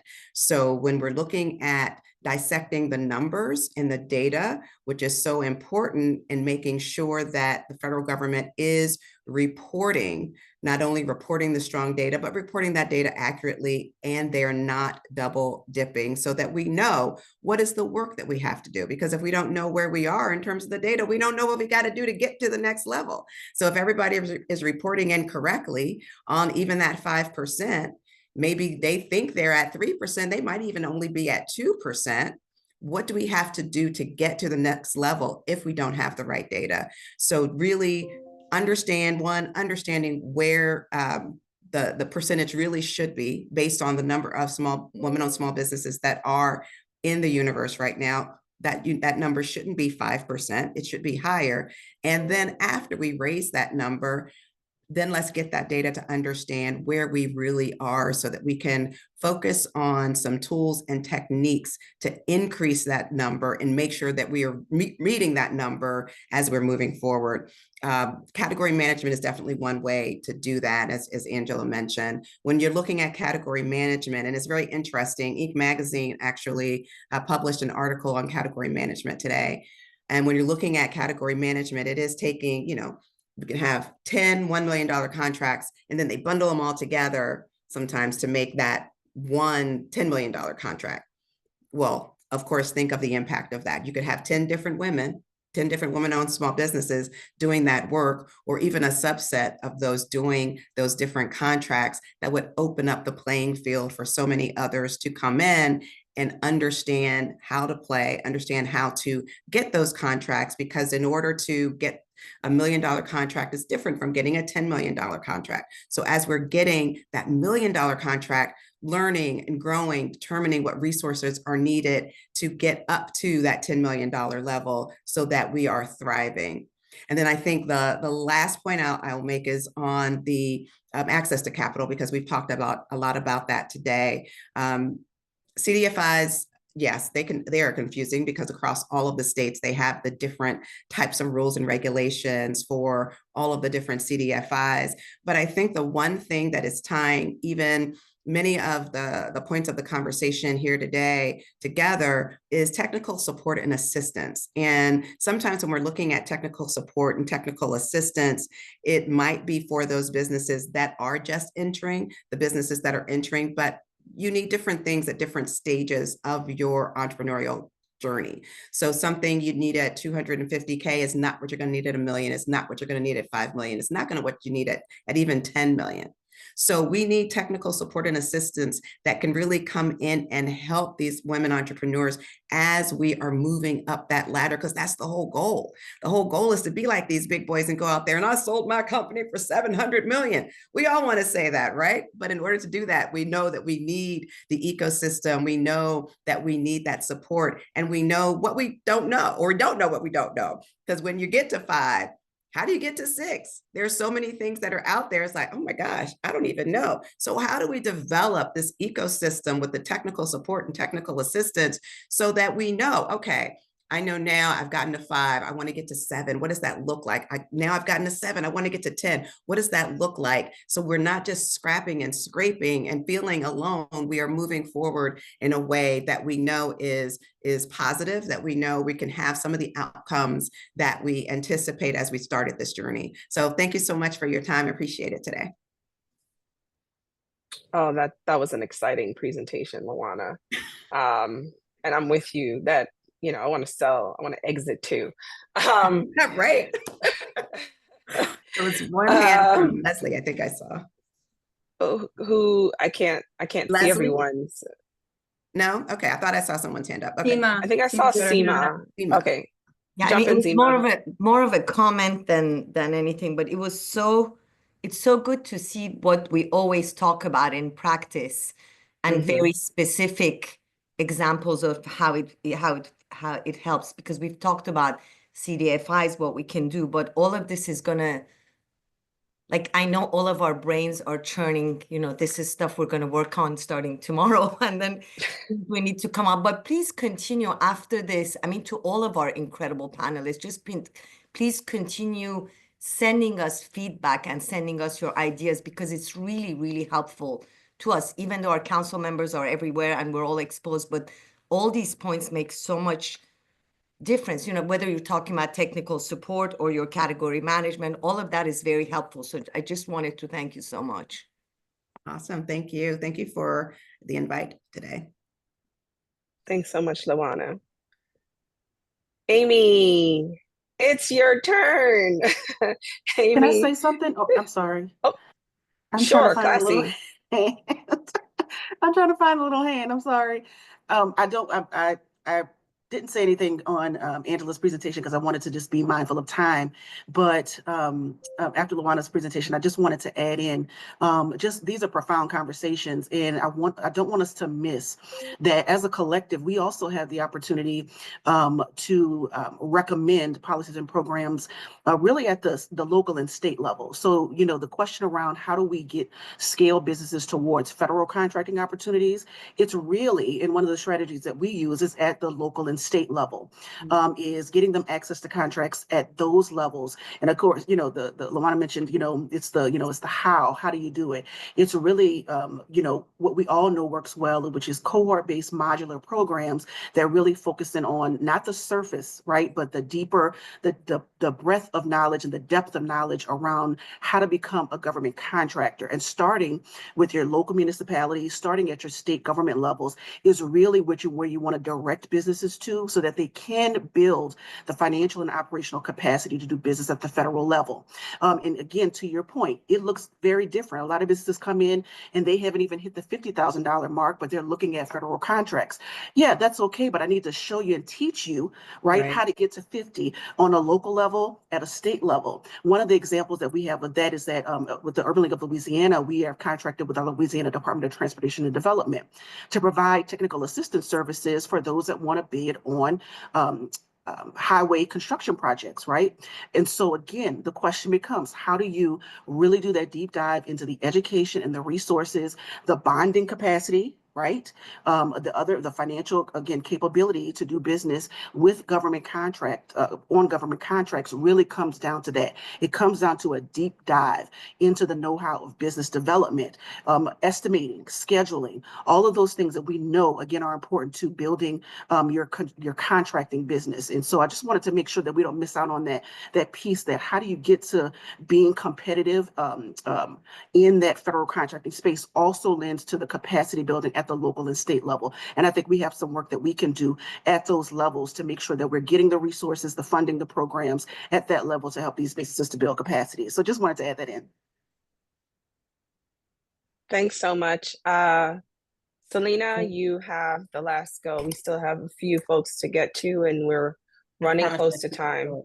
I keep it short. I want to just say something in regards to what Klassi was referring to just there about digging in on the contractor level and making sure that people in that space understand how to do work with government contracting.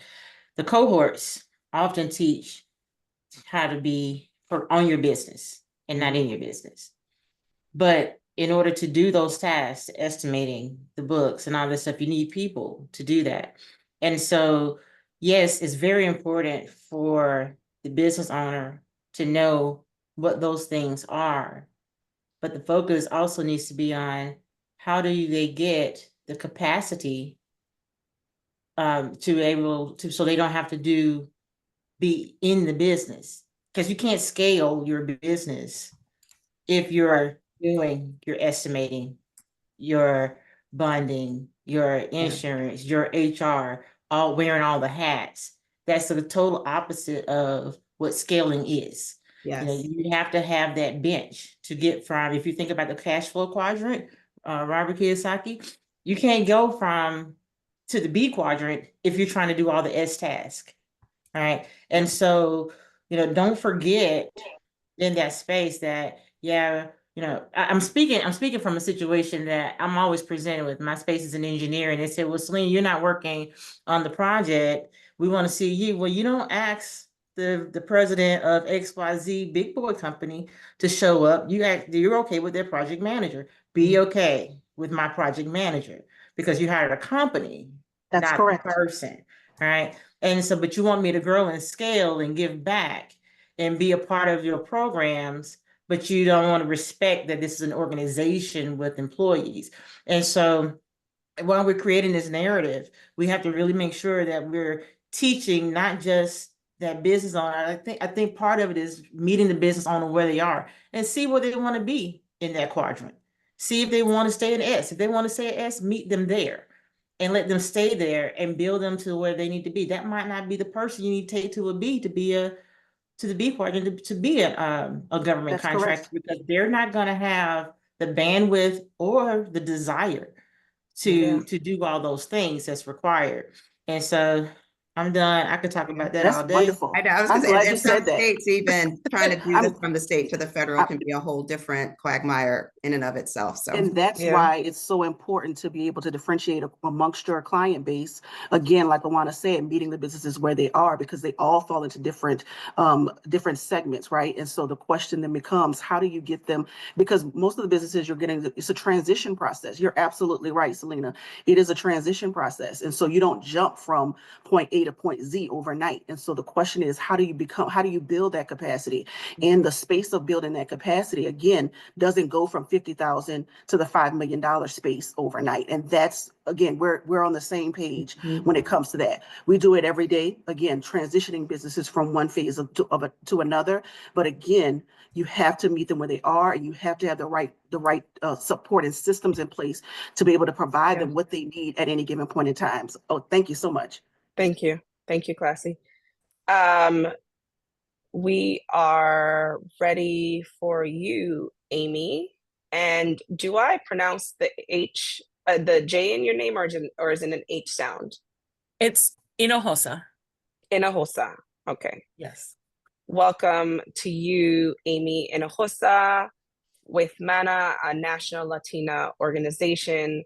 And I know you are probably just thinking about so much based on this robust conversation thus far, but especially the last one, meeting our entrepreneurs, particularly our Black and Brown entrepreneurs, women entrepreneurs, where they are. And really the question I like to ask is, where do you see yourself 5-10 years from now? You're in a Time magazine cover, give it to me, because you really get to understand what they're thinking about, and you then get to meet them where they are. So how are you meeting women entrepreneurs where they are and supporting them, particularly around policy and overall ecosystem support? What are you doing? Tell us a little bit about you and your work. Thank you so much, Samantha. And thank you, Chairwoman and council members, for having us here today. We're really honored to be here with you this afternoon. As she said, my name is Amy Hinojosa, and I'm the president and CEO of MANA, a national Latina organization. It's not an acronym, but we say it short for Hermana, or sister. So for over 50 years now, MANA has served to strengthen Latinas in the community through mentoring, education, and advocacy. We're the oldest and largest Hispanic women's organization in the country. And I often get asked why Latinas and why our voice matters. And my answer is always rooted in sheer demographics. Today, 1 in 5 women in the United States are of Hispanic or Latino descent. By 2060, that number will be closer to 1 in 3. And I will note that more than 80% of Latinas in the United States are citizens. According to our friends at the think tank Latino Donor Collaborative, Latinas account for over 30% of the total labor force growth since 2010. Latinas have a combined GDP of $1.3 trillion annually, surpassing countries like Italy and even Canada. Latina entrepreneurship is growing exponentially, as I'm sure you all know, with Latina small business owners increasing by 33% between 2017 and 2021. And approximately 34% of Latina small business owners are under 45. These business owners are outpacing white female-owned firms in revenue growth. However, we are still continuing to see the challenges that so many of the other panelists have talked about today, such as difficulty in scaling, lower loan approval rates, and smaller government contracts. During the COVID-19 pandemic, for example, we saw a significant gap for Latina business owners being able to access PPP loans. And so what I would like to do is overlap these challenges to work we do regarding the need for financial literacy education. You know, there are so many conversations that you've been having about scaling access to capital, and the truth is that we have to rewind a little bit. You know, and if we look at the long-term picture, 1 in 3 Latinas rely on Social Security for nearly all of their retirement income because they lack savings, company-sponsored retirement plans, pensions, or other retirement accounts, right? And you can see this being the problem for entrepreneurs. And I'm sure many of you think about this every single day. The average Social Security income for Latinas over the age of 65 is less than $14,000 a year. So that means nearly 22% of Latinas age 65 or over live in poverty. Now, that's actually not that different from women of all demographics, right? So there are a lot of women, at least 1 in 5 women are living in poverty in retirement. So as we think about the financial stability that being an entrepreneur can bring, we have to think about how we can help them shore up their personal finances in order to really be successful, not only in their businesses, but in their lives. So for the last 2 years, our partners at the Women's Institute for a Secure Retirement, WISER, and the National Council on Aging have commissioned bipartisan research conducted by Public Opinion Strategies and Lake Research Partners on women's concerns around financial preparedness. Only 49% of women over the age of 25 have saved money for retirement. Only half have the confidence they're able to plan and save for retirement, and caregivers in particular fear their ability to plan and save for retirement. This is overlapping pretty much everything that many of the other panelists have talked about. And what I would submit to you is that personal financial literacy education is a critical component for understanding your business finances, not the least of which is personal credit worthiness, as you're talking about these issues of scaling loans, accessing other capital. So while we find that there are ways, that there's always significant support for financial literacy education, funding is always lacking. Even if policies call for this type of community education, they often take shape in the form of PR campaigns, flyers, billboards, maybe a landing page. You know, millions of dollars are sent to big PR firms to get the message out. But for the Hispanic community, and really anyone generally, you know, others have talked about mentoring and in-community programs, it's simply insufficient to just put information out there and expect that people are going to be able to pick it up. It can't replace on-the-ground, in-community, personal education from trusted community sources or those validated by those same sources. Giving women entrepreneurs the education to better understand and structure their personal finances provides the necessary building blocks to access, cultivate, and protect credit, and will give them a framework to understand and build on those same concepts as business owners. So we feel that this is a missing component for Latina business owners to tackle issues like scaling, cash flow, seeking loans, and other capital and government contracts. And while it helps them plan for their personal financial futures and asset building, it helps them understand and conceptualize that measure of stability that businesses are, that business owners often find lacking, particularly as they're thinking about growing and scaling and becoming more stable.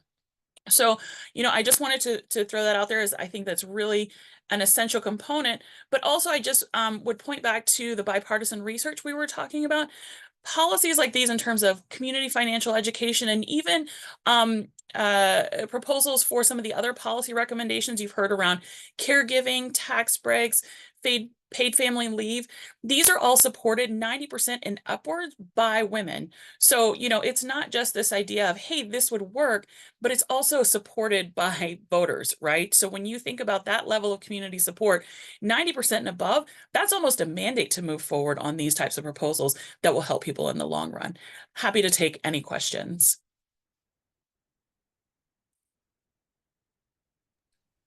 Thank you so much for that. I think we're all reeling from your comment of 1 in 5 women living in poverty are women who are currently living as retirees. I think of my own mother who is semi-retired.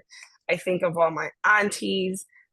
This is a gut punch for us. And it's a stark reality.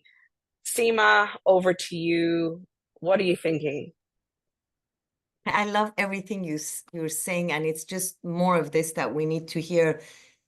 Financial literacy is something that we come up with within many communities, and not just the Latino communities. I think, we know that some of our WBCs offer it, but whether it's on the state level, the local level, but on the federal side, definitely it's something that for anyone starting or wanting to do, it's very overwhelming. And especially in communities that are not as plugged in, it's like asking the question and not making sure it's not the stupid question, like how does everybody else know to start a bit, this stuff, and I don't know. So I really like what you've been saying, and thank you for your energy and all the information you gave us. Thank you. My pleasure. And the truth is sometimes it feels like it's a dry subject. But we find when we go into community, Mana has been doing this with Wiser for over 25 years, going into community to teach financial literacy education. And once women are in the room, they want more information. They want to stay and ask questions. So even though it might be a 2 or 3 hour session, we often stay 5 hours or more because women have individualized questions that they want to continue to keep asking. Women are hungry for this information. We have to figure out how to scale and get that to them, particularly business owners, because they're going to be, business owners feel the economy, right? And they are the folks who hire other people for their jobs and their lives. And I think that we're doing ourselves a disservice if we're not educating them properly about those finances. Well, so much to dig into here and continue discussing and exploring and advocating on behalf of. Thank you so much. Amy Hinojosa with Mana or Hermana. We look forward to seeing you again soon. Another great ecosystem builder leader doing just amazing work representing the U.S. Black Chamber of Commerce, Inc. is Elisa Joseph. Hey, Elisa. Hello, Samantha. How are you today? Secretly good to see you. It's very good to see you as well, as it is to see a lot of folks in the room that I do know. Shakenna, it's great to see you as well. So thank you so much, all the distinguished council members, our esteemed colleagues. There's lots of groups that we work with at USBC as well, representatives from the SBA and other business owners that are joining us. And so it is really a pleasure and a privilege to be able to share our thoughts today with you on recommendations on supporting women business owners. We, of course, have a deep commitment to strengthening them across access to capital, contracts, and training opportunities. A little bit about the U.S. Black Chambers. In our 15th year, we're affectionately known as the National Voice of Black Business. And we are dedicated through committed visionary leadership and advocacy to the economic development and support of Black enterprises through our 6 pillars of service: advocacy, access to capital, access to contracts, entrepreneurial training, chamber development, and communication through USBC Digital. And so one of the things and the work that we're doing includes things like 52% of the firms that we serve are women-owned firms. We operate the Greenwood Women's Business Center, which represents and supports underrepresented women in Tulsa, Oklahoma. Also at the site and the street of the 1921 Tulsa Massacre, which destroyed many Black-owned businesses. We also host an annual Power 50 Women of Influence event, which takes place every March. We invite you all to go. We find that it is important for us to celebrate our women entrepreneurs and our leaders. We've gone from, started doing this maybe 5 years ago. We're now up to about 850 nominations coming through. So we see the impact particularly that it has on Black women and being able to be recognized in this way. And then we also served as a hub for SBA's Community Navigator Pilot Program, assisting 52,000 firms, of which about 50% of them were women-owned. We also operate our own certification program called By Black. And so our many partners that are on this call, like WeBank and USPAC, we also work at NMSDC and other partners in reciprocal relationships to be able to get firms certified. So as we start, I do want to talk about what we see are some kind of key issues, and I do want to focus my remarks relative to federal contracting. So while we know federal contracting for women-owned businesses was about $31 billion in 2023, we know that significant gaps remain. Key issues like only representing a small portion of the $682 billion federal contracting budget, as well as only being sort of 5% of small businesses within the 25% of federal spend across those agency contracts, has really created a systemic barrier to women entrepreneurs and small businesses that are looking to access and scale through federal contracting. And so our central question as we discuss this today is really, how do we support women-owned businesses across all categories, whether it's municipal, county, state, or federal, and improve their outcomes in the contracting space as well in the access to capital space. So some of the challenges that we know are being faced in these spaces right now include limited access to decision makers. It is really, relationships matter at the end of the day, and it really is important for us to have our businesses be front and center of those who are making key decisions. Challenges in navigating bid processes. I've heard a lot of conversation today about that, but it really is a very, not only time consuming, but a harder process than it really even needs to be, and complicated in ways that it doesn't need to be. And then we also see there's a lack of follow-up on inquiries and applications, right? And so women spend a lot of time, business owners spend a lot of time getting certified. You're now pitching yourself in that marketplace. We talk a lot about business development, but what does it matter if someone never calls you back, or if someone never responds to you to let you know whether or not your application even met with any merit? Those are really kind of key challenges that continue to plague women business owners. And so there is really a need for targeted support as well as improved processes to help them flourish in the contracting space so that they can provide economic opportunity in their communities through new hires, increased economic growth, and stabilization for ongoing sustainability. So one of our recommendations is really, how do we create structured engagements between women-owned firms, chambers of commerce, of which we represent 165, as well as procurement leaders, whether they be in the government space or in the corporate space. So what we're looking to do is really bridge the visibility and communication gaps by streamlining existing processes and continual support to community-based organizations.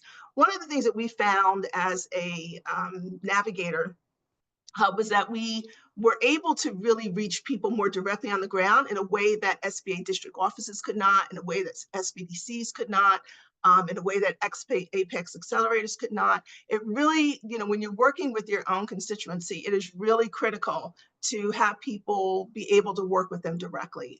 And so being able to kind of connect those dots between those who are serving on the ground, meeting people where they are, and being able to connect them to important resources is really critical point.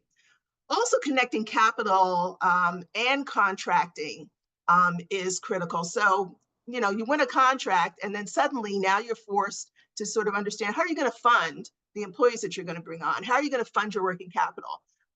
Being able to leverage guarantee programs that the SBA has, there's SSBCI programs in states as well to support financing to women. And that's anything from leveraging guarantees to leveraging participations in the loan process, ways that bring down interest rates and create a much more sustainable opportunity for women business owners to be able to be granted credit. Connecting women-owned businesses with large companies I heard a lot of conversation today about chips, for example. These large companies have huge subcontracting goals and opportunities that can be very much leveraged through our business owners.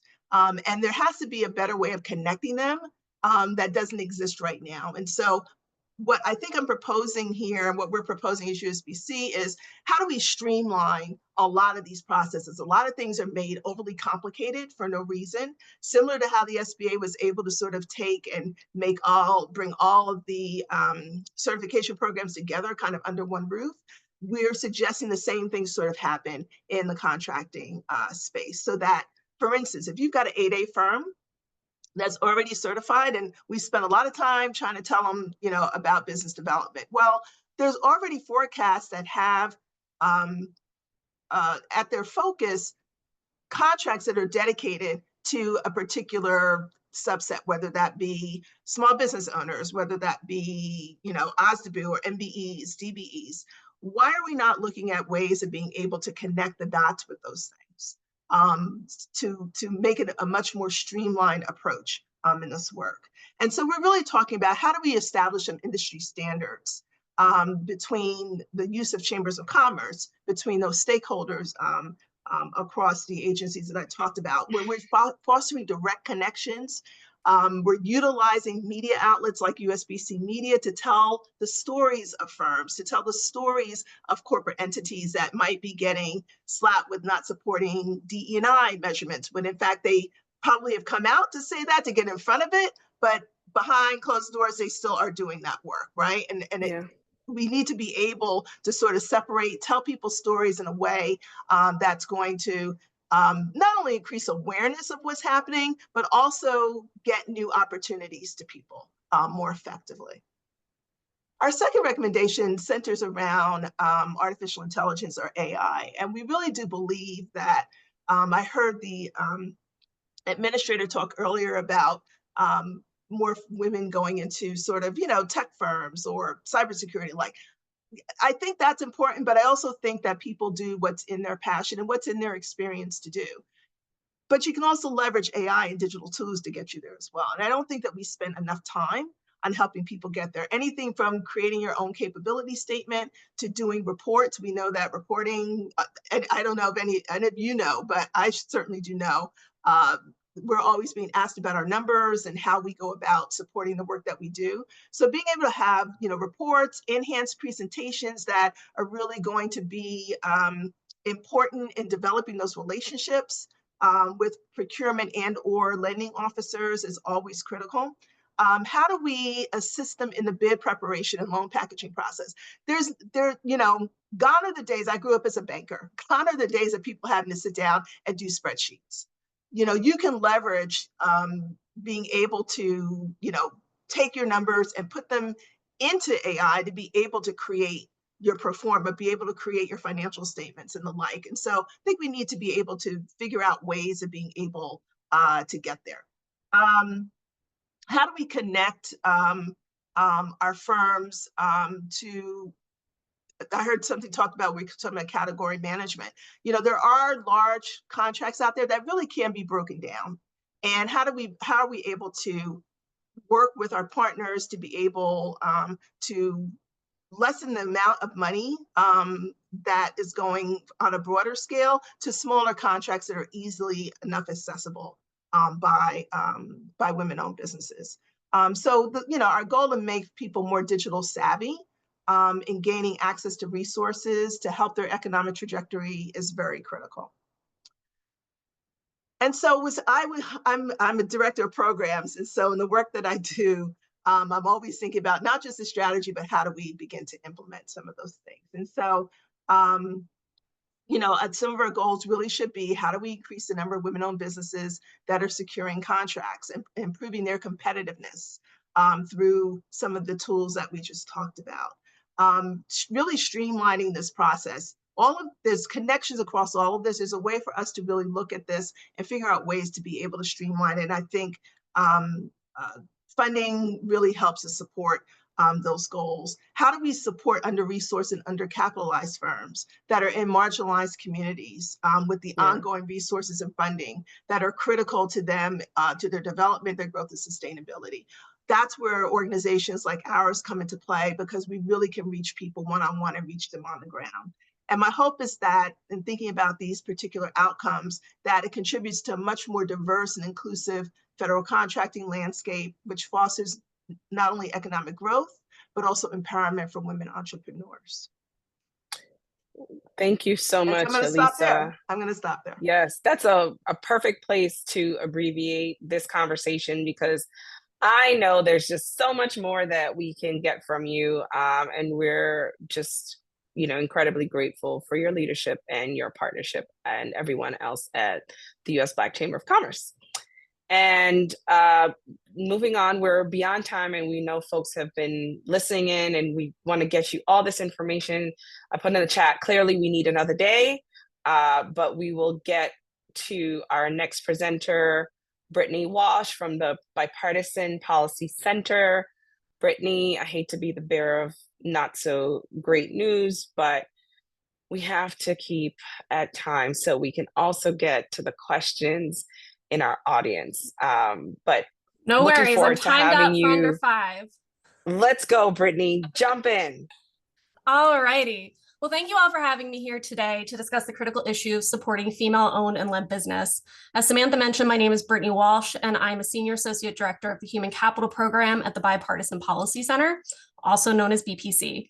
A quick bit of background for those who may be unfamiliar. BPC was founded in 2007 by former Senate leaders Tom Daschle, Bob Dole, George Mitchell, and Howard Baker.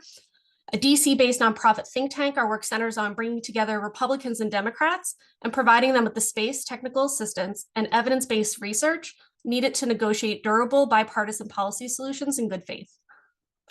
As part of the Human Capital Project, we explore issues from early childhood through classroom and career, with the goal of working to ensure every American has the knowledge, skills, and supports they need to access their full potential.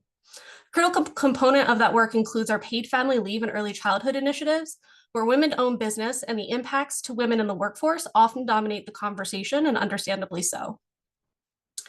As this council has highlighted, women-owned businesses are a driving force in the economy, employing nearly 13 million workers and generating trillions in revenue annually. Representing just shy of half the nation's business owners, the potential impact of better incentivizing, supporting, and amplifying women-owned business could be hugely impactful to the nation.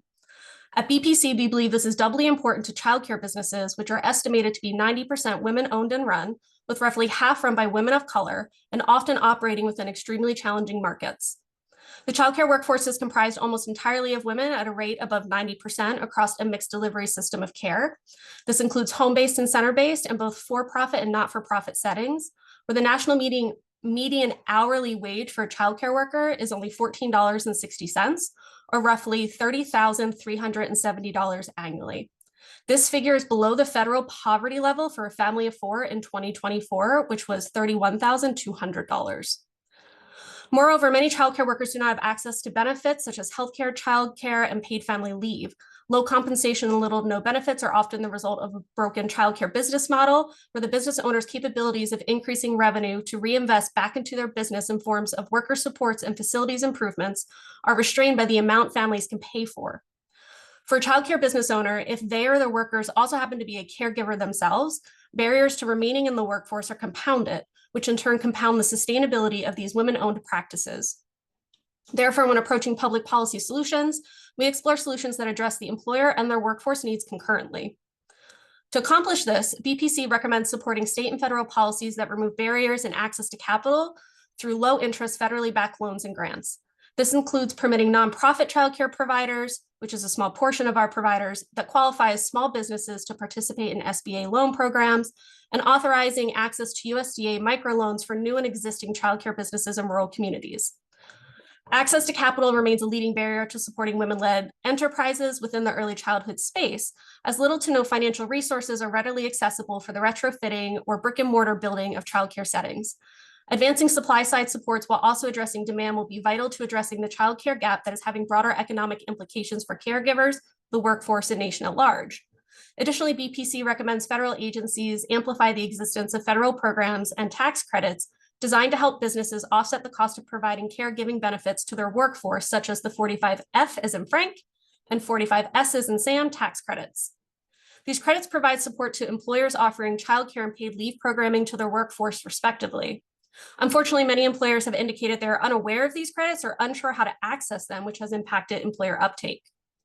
Furthermore, we recognize the current credit designs are not the most accessible for smaller businesses.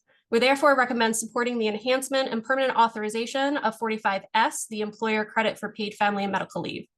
First established in 2017, we further recommend supporting policies that would permit employers to lower the minimum tenure threshold for employee eligibility and authorize the use of providing leave through a private insurer. This is particularly impactful for small businesses given the absence of a comprehensive federal policy. In a similar fashion, we recommend supporting policies that enhance the 45F employer-provided childcare tax credits credit rate for small businesses.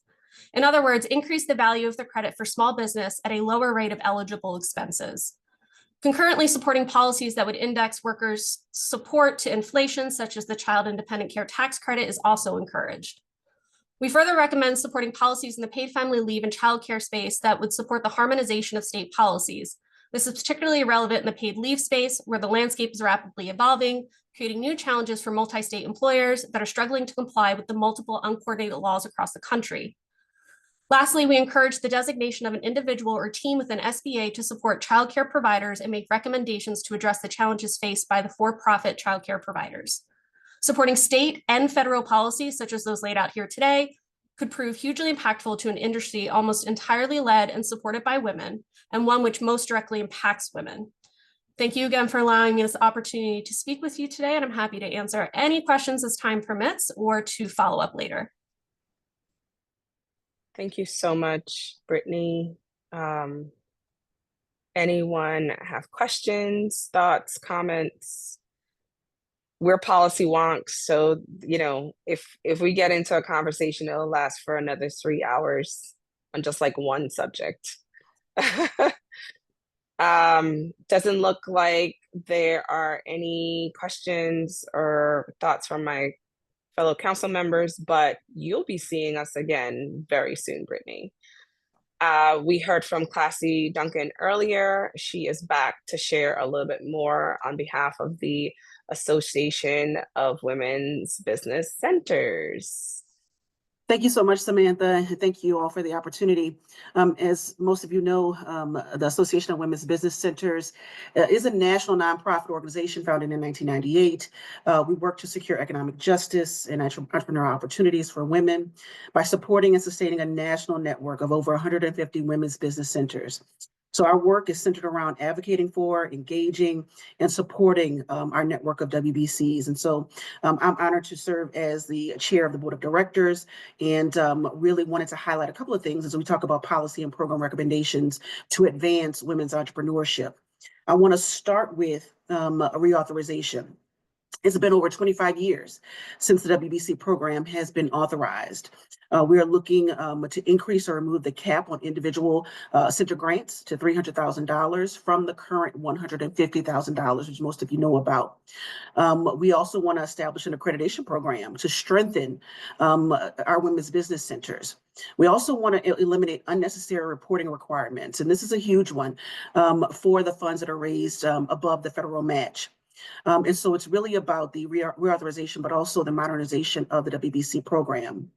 The current reauthorization process doesn't reflect the dynamic needs of today's entrepreneurial landscape. And so these adjustments are needed to streamline regulations and allow WBCs to serve a broader non-geographical audiences in some instances.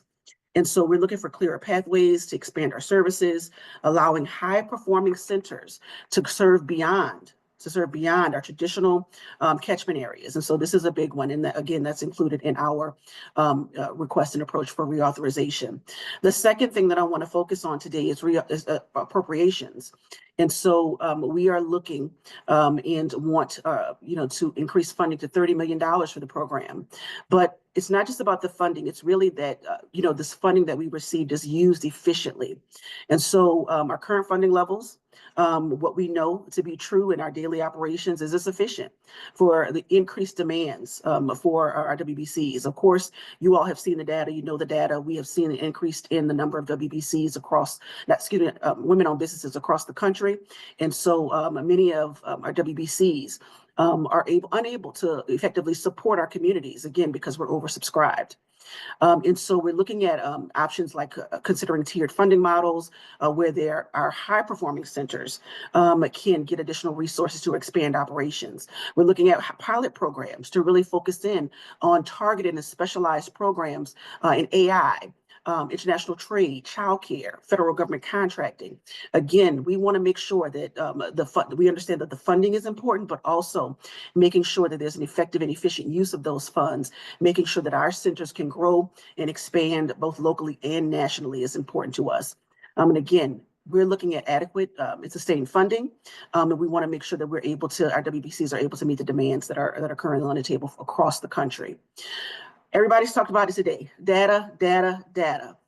We want to make sure that we, understand, and that as a collective, we understand that there is a data gap, and we've talked about it today. And so, this is caused by outdated census information, limited government data collection on women entrepreneurs. But we think that there's an opportunity, and we want to propose, annual government-backed report that really consolidates data from the IRS, DOL, SBA, the Census Bureau, to really look at a comprehensive picture of women's business, the trends in women's business entrepreneurship. And so again, I want to make sure that we understand, and we've talked about it today, and it's so important, but we really want to focus in on making sure that there's collaboration between government and private sectors to improve the quality of our data, plus the accessibility. And I keep looking over at the timer. And so again, we're looking at emerging trends, but again, this data is important, that it's reliable, and that we make sure that we understand the power of this data when it comes to policymaking and advocacy. And again, we want to be a part of that process.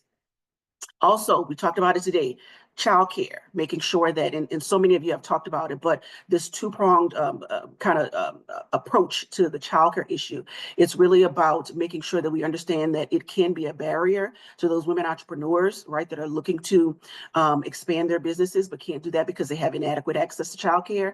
But it also is an opportunity for those businesses, those entrepreneurs that want to start childcare businesses. And so we have kind of this dual approach to making sure, and again, you guys have talked about it today, but we understand that there is this kind of pronged approach that we want to take a look at, understanding that there are training programs that we can put in place to empower our women entrepreneurs to enter and thrive in the childcare industry, but also how can we be more supportive of childcare solutions for our women-owned businesses. And I think the last speaker talked about the Small Business Child Care Investment Act. Again, supporting legislation like that is going to get us to the place where we need to be, again, addressing the issue of both the barrier to childcare, but also the opportunity for growth. Lastly, I want to focus on the proposal around creating centers of excellence, which can really put us in the position to elevate WBCs and really take our centers to another level when it comes to centralizing our expertise, expanding our reach, and enhancing the quality of our services. Again, going back to the point I made about looking at AI, looking at trade, looking at childcare, and really allowing, right, funding mechanisms to support the development of these centers that really do this work well, and incentivizing them to really productize these programs. And how do we, and to make sure that there is an avenue for national replication. Again, creating these centers of excellence, we believe, is a powerful thing, and can be a powerful thing in giving access to our WBCs to really put out programs and resources across the country. Again, for those centers that do it well, we want to make sure that they're able to provide those resources resources across the country. And so again, these are things that we want to focus on in terms of and want to recommend in terms of policies and programs. But it is about the expansion of the WBC network. It is about the, again, restructuring, the reauthorization, and making sure that there are resources that can be cascaded across the country, again, for those women entrepreneurs who want to grow, start and grow their businesses. I'll leave it there. Again, want to thank you all for the opportunity today. Thank you so much, Klassi. Appreciate you. You're welcome. I'm going to jump right over to Simone Ellison, who is speaking with us from the Greater Washington Black Chamber of Commerce. Hi, everyone, and hi, Samantha. Thanks so much for the introduction. Simone. I know we're super short on time. I'm going to try to get through it Yes, quickly. but we want you to get through your 4 to 5 minute presentation, 4 minutes if you could, and then a minute just in case any of the council members have questions. So jump right in. Sure. So also for the Black Chamber, we are also looking specifically at childcare for Black entrepreneurs on the regional and local level per our participation within budget oversight for the DC local region. So esteemed National Women's Business Council members, good afternoon. My name is Simone Ellison. I'm the Director of Engagement and Strategic Partnerships at the Greater Washington, DC Black Chamber of Commerce. We are an organization deeply embedded regionally in the Black business community and dedicated to promoting Black business growth in Washington, DC, Maryland, and Virginia, and especially those led by women. We do this by providing resources through advocacy, education, and networking opportunities to empower entrepreneurs and strengthen communities. At the heart of our mission is a commitment to economic development in the Black community through education, enterprise, and entrepreneurship. As a leading advocate for Black business in the region, we connect our members with opportunities for growth, access to capital, and partnerships through the diaspora. We also provide a platform to engage with policymakers, funding agencies, and other stakeholders critical to business success. Today, I propose or recommend policy changes at addressing a significant barrier to entrepreneurial success for Black women, addressed to affordable and equity childcare. The challenge hampers the growth of their business and consequently our economy. Obviously, as the problem that we had said, women-owned businesses, specifically those run by women of color, are essential drivers of economic growth. However, many of these entrepreneurs face systematic challenges that hinder their potential. A critical issue is the limited access to affordable, high-quality childcare. For Black women, this challenge is compounded by racial and historical disenfranchisements, along with gender biases, which further restrict their ability to invest time and resources into their businesses. The lack of reliable childcare not only affects their business operations, but also impacts the well-being of their families and subsequently annual revenue. As highlighted by the U.S. Chamber report, by laying the crucial groundwork for tomorrow's workforce and promoting a strong workforce today, high-quality childcare promotes a powerful two-generation approach to building the human capital that a prosperous and sustainable America requires. This underscores the importance of addressing childcare as a fundamental economic issue. To address this, we propose the following initiatives: expansion of National Childcare Assistance Program, which is to increase federal funding to make childcare more affordable for low to moderate income families, focusing on Black women entrepreneurs, and expanding eligibility for childcare subsidies, ensuring more children can benefit from early education programs. And we specifically applaud the support for childcare in the mayor's of DC's Comeback Plan, which expands eligibility from 250% to 300% of the poverty rate, providing subsidies for an additional 4,600 children. Secondly, we support childcare providers providing financial incentives and grants to childcare centers, particularly those run by Black women, to improve facilities, staff salaries, and training. Most childcare businesses in the district are run by women of color, particularly those Black women also do not have adequate support and the pay for crucial work that is drastically insufficient. And to ensure childcare workers, including directors and educators, receive adequate compensation and benefits, reducing turnover, and promoting sustainability in early education. The DC budget inclusion of free and affordable healthcare coverage for all childcare employees is a step in the right direction, with more than 600 employees and dependents now enrolled. Thirdly, integration of health and education services, which expand programs such as the Healthy Futures and Healthy Steps to integrate behavioral and primary health care with early education, ensuring comprehensive support for children and families. We support expanding these programs that have strong evidence of their impacts on children and parents, and to increase funding for home visiting programs, offering mentorship and resources to parents in underserved communities. And lastly, the public-private, which we've already said, partnerships, which encourage collaborations between the government and the agencies, businesses, and community organizations to create employer-supported childcare options and flexible working arrangements for parents. The positive impact of these initiatives will create a multifaceted support system that allows Black women entrepreneurs to focus on growing their businesses without the constant worry of inadequate health care. By investing in childcare, we are investing in the future workforce, ensuring that children receive the care and education they need to thrive. This will lead to a more inclusive economy where Black women can contribute fully to their business sectors, driving innovation and economic growth, not only for the DC region, but also nationally. We believe, as stated in the DC budget testimony, providing a great start to our next generation's workforce, ensuring quality care and also working, for parents can also focus on their jobs, and supporting the early educators vital to this success, most of whom are Black women, is essential for a thriving economy. In conclusion, we urge the National Women's Business Council to champion the Child Care Initiative, which you already have, by supporting Black women entrepreneurs who are not only promoting equity, but also strengthening the economic fabric of our communities. We look forward to working together to turn this vision into a reality, and continuing the work that you all have done. Thank you for considering everything. And you can follow up via my email for some questions. Thank you all so much. And thanks, Samantha. Yay, Simone, this is Leslie. I'm here to thank you. Samantha needed a quick bio break, so I am standing in on her behalf. Thank you so much for your thoughtful recommendations. We will definitely follow up with you.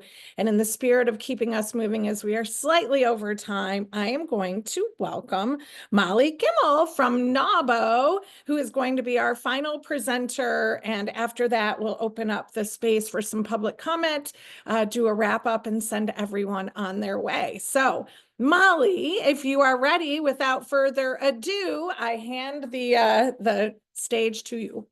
Thank you. Hi, everybody. Last but not least, my name is Molly Gimmel, and I'm here representing NAWBO. Our CEO, Jen Earl, was unable to participate today. I am a past national board chair of NAWBO. And as Virginia mentioned this morning, NAWBO is the oldest women business owner association in the United States, and we were founded in 1975, and this year is our 50th anniversary. And so we'd love to see you all at our conference in DC in June, which is the 7th and 8th, to celebrate 50 years. I am also a business owner myself. I own a company called Design to Delivery, which is a government contracting firm and headquartered in Bethesda, Maryland. And I'm also, as Virginia mentioned, on the W20 task force focusing on women's entrepreneurship issues as primarily gender responsive public procurement, which it's called in the W20. So if anybody is interested in that, as Virginia mentioned, looking forward to working with you on those issues as well. But I'm here today to represent NAWBO, and the policy issue that we want to talk about is micro businesses. So the SBA defines small businesses based on NAICS code, and that's either a revenue amount for services businesses or a number of employees amount for manufacturing and product businesses. However, the vast majority of small businesses are under 50 employees and under 5 million in revenue. And we define that as being a micro business. And we feel like that the SBA should categorize those, create a separate category for micro businesses to allow those companies to access the resources that they really need, that really they're having trouble getting right now. As part of that, we would urge lawmakers to establish a micro business loan program.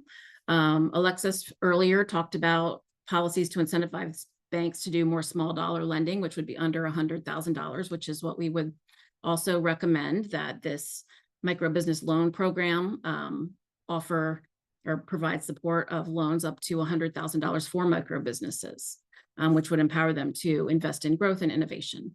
Like I said, the vast majority of small businesses are also micro businesses. And with the NAICS codes, especially the one with the number of employees, you can have a company that's got 450 employees and $1 billion in revenue, and they could be qualified as a small business under the NAICS code program. So we really want to make sure that the companies that are really the small businesses of the ones under 50 employees, the ones under 5 million in revenue, have the ability to access the resources that they need to grow.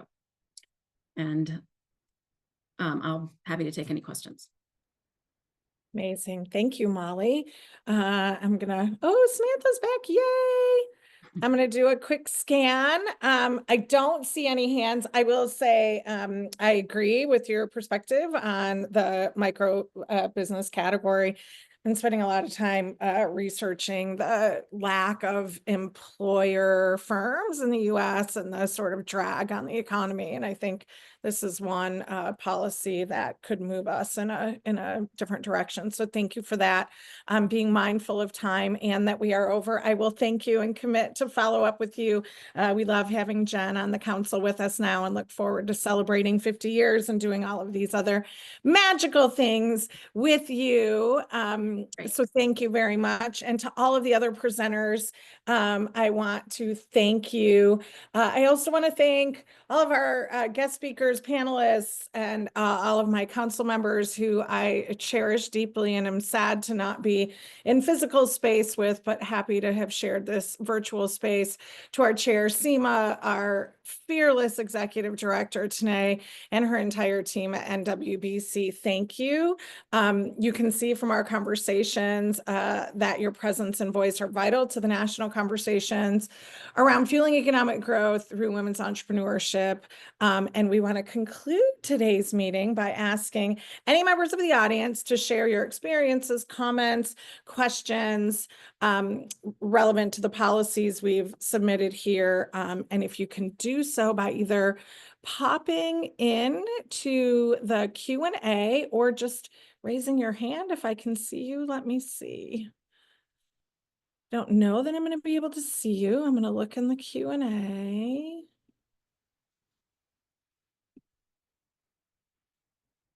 Just Q&A. Okay.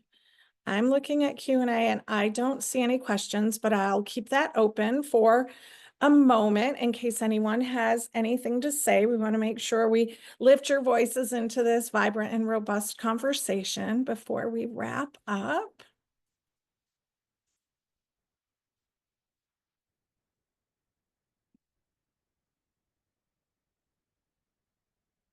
Okay, well, I am tracking and hearing that you are likely as overwhelmed by the abundance of information as the rest of us, and that our brains need a little rest to take this all in. We appreciate your being here. We wish you that we could have been with you in person, but wow, we just had an amazing time hearing from all of you, the panel discussions, the presentations, all the way back this morning to our policy recommendations, which we will drive on the Hill through conversations throughout the year. We're happy to connect with you after the meeting.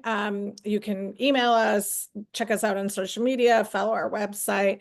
We're eager to chat and partner to do as the administrator encouraged us to do earlier, which is maintain momentum, continue the fight for women's entrepreneurship, and keep doing this good work day in and day out. So with that, back to you, Seema. Thank you so much. I can't believe this has been, honestly, it went by very fast for me. So much incredible information, so many just powerful thought leaders that we've had and great conversations. I want to thank all of you to have taken all day to be here with us. I want to remind everyone that, if you remember, oh, I wish I had asked that, or I wish I had said that, just please reach out. All of us are available. This is a sisterhood that will work on for a long time. We have done a lot. We are planning to do a lot more. You know, I like what Virginia said, we're bridge builders. We have, you know, we have a lot to do.